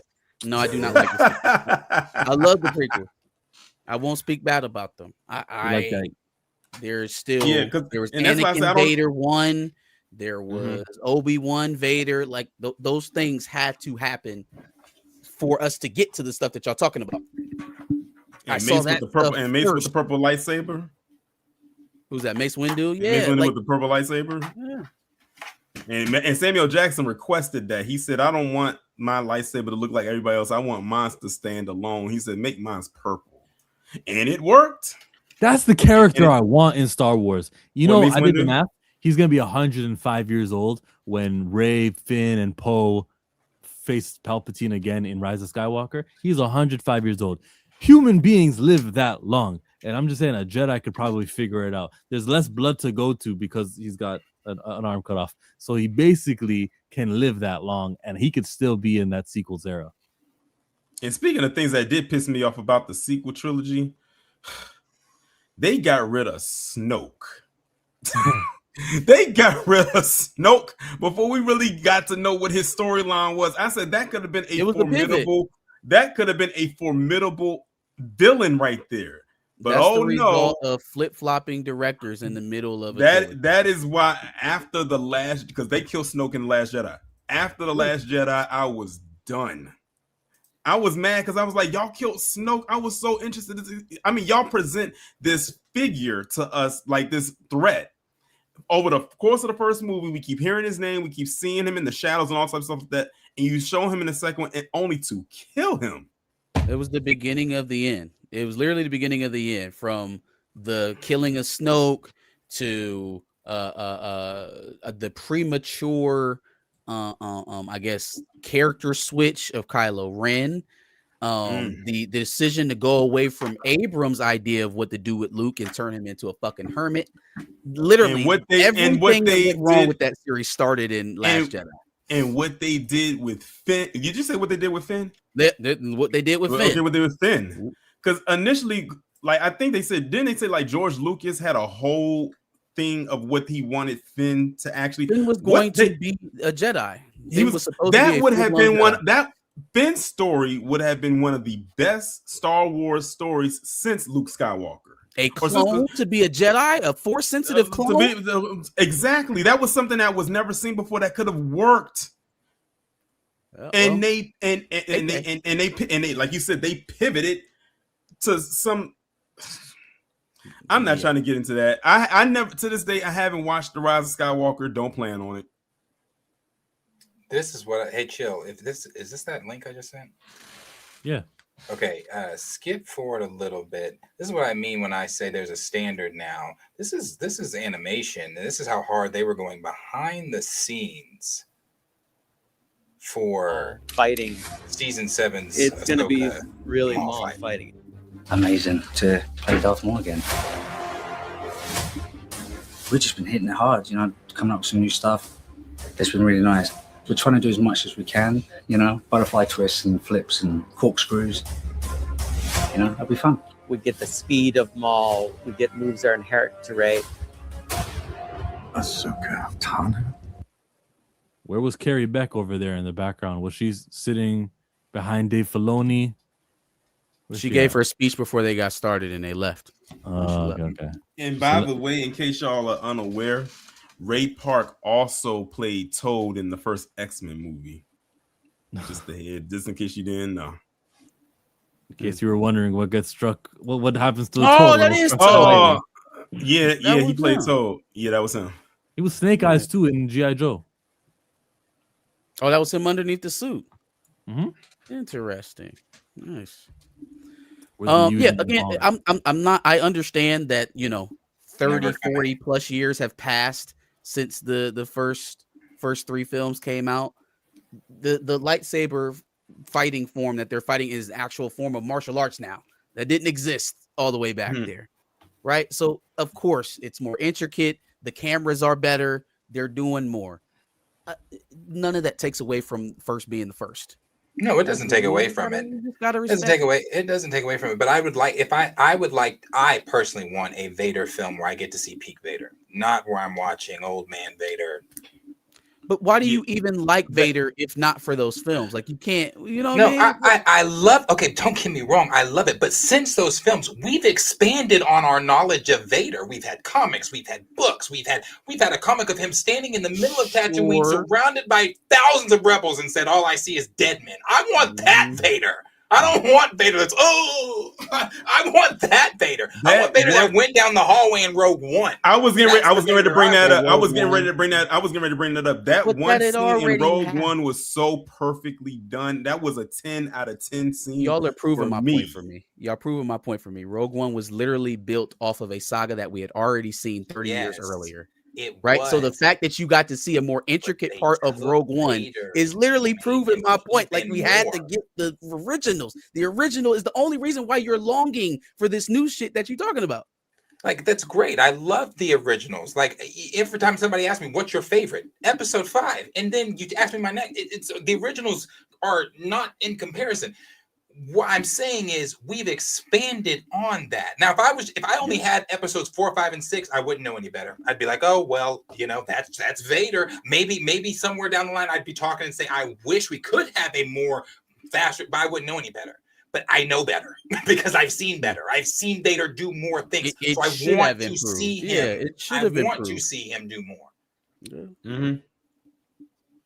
I want to see him cut down. Like when people say projects that we want to see upcoming, for me personally, I want that Vader project. A moment that even a moment that Vader had, and I don't know, like when they had the Obi-Wan show, when he held the starfighter from flying away, he just stood there and just stuck his arm, and that thing got stuck in mid-flight as it was trying to fly away, and he wouldn't let go of it. Eventually, he did. He just kind of like released it, and they had to get back on course because he like almost knocked it out of the sky. That just showed his level of power, just standing there and holding his arm out and holding this giant jet from flying away. Now, I will say this. The fight between him and Obi-Wan at the end of the last episode of Obi-Wan, they did kind of do some kind of goofy stuff with that, with the rocks and all, with the rocks and going goofy. He said the series was goofy. Yeah, that series was goofy. Had Vader running, or Obi-Wan running from Vader in the desert, Vader trying to get revenge by dragging him through the fire. Like, it's just like a bunch of, I was like, what are we? Well, I'm happy to inform you it's not canon because Princess Leia never meets Obi-Wan Kenobi in actual Star Wars. Such a big oversight, right? Like such a huge oversight that they didn't even attempt to explain. It's like, who's writing this shit? She didn't even know who Obi-Wan was. I mean, if you go from that, then you go watch episode 4. She says years ago you served with my father in the Clone Wars. She ain't say shit about you rescued me that one time from Vader. Remember that? You remember me that time when you left Tatooine and you said you would never leave Tatooine, but you left my twin brother there and you came face to face with a lightsaber and should have never came face to face with a lightsaber. But now he's seen a lightsaber. If there's one thing that we can count on Dave Filoni to fix at Lucasfilm, it'll be shit like that. I don't think that they will have the type of like narrative blunders based on the lore, the chronology of Star Wars. We won't see so much of that. I want to see more Black Chrysanthemum. That makes somebody. That's one person. They really did mess up a lot of canon stuff. In Obi-Wan, like the biggest for me is anyone knowing who Anakin is, or that Anakin's Vader. I hate that when she said that. God, I hated that. But the second thing is Luke seeing a lightsaber before he sat down with Obi-Wan in his hut and turned on the lightsaber. Yeah. You would think if Moses Ingram coming at him with a red lightsaber, that'd be something. Like, I've seen that before. Yeah, instead he was in episode 4. Oh, what's this? Putting it all up in his eye and shit. So if they wanted to get away with that, they should have made the kids younger. Now that's hard because you hiring actors, but you should have got them at like ages like 3 or 4. Because now the memory, it's not fully set. Maybe they don't remember all the shit that happened. But like she was clearly old enough that she would have remembered that kind of stuff. What if at the end of the last episode, I'm sorry for this, and then he just does that, memory wipes her, and it would have been that easy, Jill, to explain. It would have been that easy. Or that. I'm ready for that Mace Windu versus Darth Vader series where we can see those two fight each other. It'll happen, let's say, 4 years after Revenge of the Sith. It'll be Quinlan Vosk. He could be in there too as a survivor, and he'd be like, "Is that Asajj Ventress? I don't know. Never mind.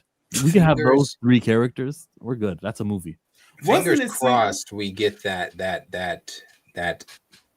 battle in the mall show.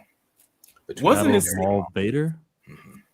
It's crazy. The only thing I remember from season 3 of The Mandalorian was the backstory that they did on Grogu when he was saved from Order 66. Remember they showed the flashback by Jar Jar Binks. Yeah, the actor who played Jar Jar Binks. I'm glad they gave him. I'm Ed Best. I'm glad they gave him some redemption because man, the backstory about what happened with him and how he almost took his own life because of the backlash he got for playing that character all them years ago. That let me know how crazy. I said that's when I knew the Star Wars fandom was toxic, was with that situation right there. But they gave him redemption because they put a lightsaber in his hand and he went to work to get Grogu out of the Jedi Temple. And the Skeleton Crew kids made it out alive. I poor choice of words, but they've made it out without any sort of like online bullying. To my knowledge, they should be fine because nobody watched. Yeah, you didn't watch Andor either. Oh gosh, no. But that show seems to have a somewhat of a decent following. Yeah, there are people that love it. People love that show. It's because they're doing stuff on Andor that they would usually do in an HBO short series. It's not. I don't want to say it's not Star Wars, but it ain't. It's not Star Wars. I'll say it's not Star Wars-esque. Yeah. What is it? Andor? Mm-hmm. Yeah, no. Your Andor takes place right before Rogue One. Mm-hmm. Mm-hmm. Only thing I liked from Andor was Mothma's speech. That's it. That's and only because it's literally an episode of Rebels. It from that speech goes right into Rebels. So that's the only reason. They sure have found a way to stretch that shit out, though. They have. But if the Maul and Vader thing does happen in the show, that would be fantastic. I hope that is something that they do. I think that's something that they're looking at doing or already done. If it's already filmed and done and all that stuff, I think it's coming. Andor, yeah, as like I said, people love it. There are people that love it. So I don't know if you heard it. The actor who plays Jar Jar Binks, his name is Ahmed Best. He was in the flashback episode of Grogu getting saved from episode 66. And I don't really know if it's redemption. I don't know if I wouldn't even really say they gave him redemption. I would say that I think this fandom has a very short-term memory sometimes and forget who they bullied. Because they bullied the shit out of Hayden Christensen too. But then when he showed up, right now, everybody celebration, everybody's like, "Ah!" Crying and shit. I'm like, "Wait, just love Hayden Christensen now." Just like a lot of the fandom claim they didn't like the prequels, but then when the trilogy sequel came out, now they love the prequels again. They love the prequels. Yeah, that revisionist history is something else. Yeah. Yeah, it's not very super. Well, we're moving on now. To the side. I'm Too Fly Cam with $2. Andor, the greatest. Oh yeah, it's you. You can write it. You can pay. I'm not gonna say it. You mean Rogue One? I was gonna say Andor is not better than Rogue One. I was about to say Rogue One is maybe one of the best Andor. But I'm glad you like it though, man. I won't yuck your yum. He's like guys who do this, right? The super chat just to egg us on. No, I'm not gonna do it. Nope. I'm too fly. I'm too mellow. There are scenes from Rogue One's TV trailers at the time that weren't in the film with Vader that I was hoping that were going to be released like on the DVD behind the scenes deleted stuff. I don't know if they just are keeping that and never show, but there was an argument that him and Krennic were having in the original trailers where Krennic was yelling at Vader, walking at Vader and saying, "We are dealing with immense power." And Vader, I'm thinking to myself, oh, that's going to be such a dope ass scene. Nowhere, gone. Never seen it outside the trailer. No idea. Flip floppers. Same with the Jar Jar. I mean, the fan base is vast. I'm sure the ones who were cheering for Jar Jar and Hayden's back and prequels, I'm sure they're not the same human beings who were angry. I don't think it's like the John Cena fans. They all turned. They were all against him, and then they're like, oh, "Okay, look, we like you now."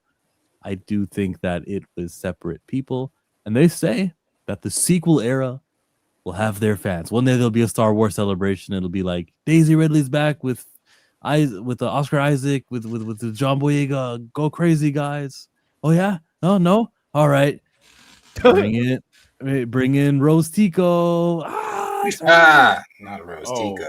I forgot about her. Think this will be the first, she caught a lot of heat. Since this is the first generation of Star Wars viewers that were born on the internet and their attention spans are inherently faster than ours, I do think this is the first generation that will forsake their Star Wars. Oh yeah, I think they will absolutely forsake it. At this point, it's completely memeable content right now, so it's not like it's very popular in their formative years. As they grow older, it will only diminish from that point. I don't think that they will cling to this the way that our generation clung to the prequels, the way that our parents clung to the original series.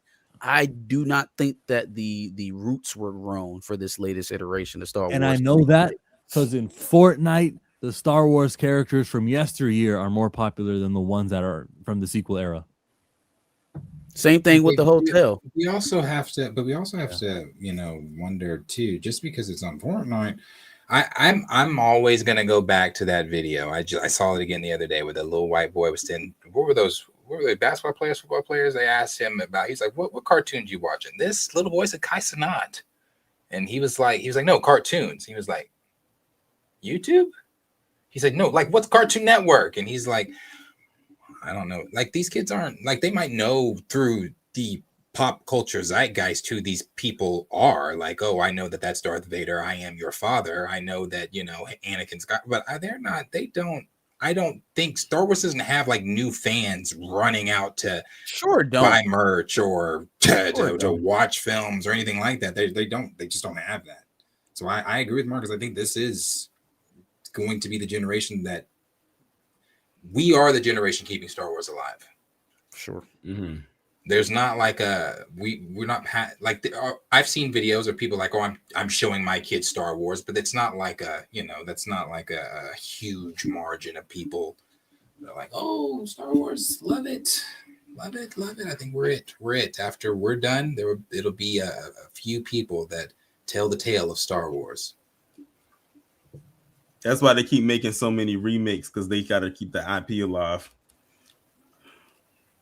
Yeah, they're never going to stop making stuff. And maybe one day somebody will come in and say, what if we tell a Luke story? And they're like, oh, I never thought about doing that one. Not with Kathleen Kennedy there, you didn't. Dave Filoni knows that at Star Wars Celebration in 26, 27, whichever was next, he better say something about a character that Star Wars fans like and say that's what's next. Yeah, Starfighters coming. Yeah, Mando Grogu's coming. But you guys like Mace Windu? Welcome back, Sam Jackson. What would we, and I'm just curious because I know we're about to probably get out of here. Just curious on that last comment there. What would we be missing in the second rewatch of Kenobi?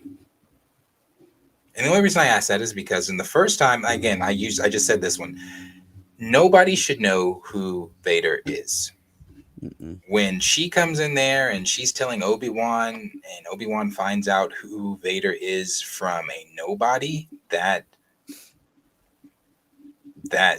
so canon breaking. So many things that were canon breaking were just awful.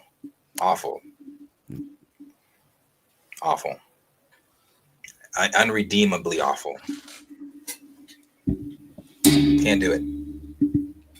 I did give Boba Fett a watch the other day for the first time in forever. I don't know why I did it, because when I started going through it, I started remembering the reason we were all upset. I forgot how much time was spent with the fan people. I did not like the book of Boba Fett at all. Yeah, terrible show. All right, that's the show. Yeah, yes, sir. His and Hers on Netflix right now. They've got lots of episodes. Go watch everything I always tell you guys to watch. And Children of Blood and Bone is a year away from coming. Subscribe to Chillmonger. I'll do the afternoon woke up one of these days. And what else do I got? Oh, Cross. I'm covering that in February 11th. So subscribe to Chill. My stuff is back up. Chill and I should be back. We'll discuss things, but we should be back on the morning report maybe next week. Y'all know where to find me. I've missed those morning reports too. I want to appreciate Torian coming on, joining us tonight, being our fourth. No problem. Sir, you know where you can find me. I'll be live on Sundays, back of the bus, doing dubs and L's and behind the cape. Come check me out. You can find me on here. Nobody asked where we could find you. Damn, right in the middle of my spiel. That's crazy. But you can find me on here, Torian Rain Reloaded. Also on Twitter. Well, yeah, I'm gonna call it. I ain't calling it X. Same name, Torian Rain Reloaded. Also on Instagram, Torian_Rain, and on Threads, the same name. And by the way, if y'all not on Threads, y'all really need to get on there, because I found so many of my tribe on there. I found my Welcome to Derry tribe on there. I found my Stranger Things tribe on there. I found my Pro-Black tribe on there. I'm telling you, if y'all not on Threads, y'all need to get on there immediately. It's definitely a refresher for me when I need to get away from Twitter. Marcus, you might need to get on Threads after all you've been through these last couple of days. I gotta try battling the anti-recast. You need a breather. Try it. Thank you, Torian. Thank you, Marcus and Darius. Take us home, Josh. Hey, I've been watching y'all every single time on Thursday and Friday because I swear to God, y'all switch up every now and then. But rock out. I'm fucking with it. I'm out. Thank you, Josh. Appreciate it. All right, dog.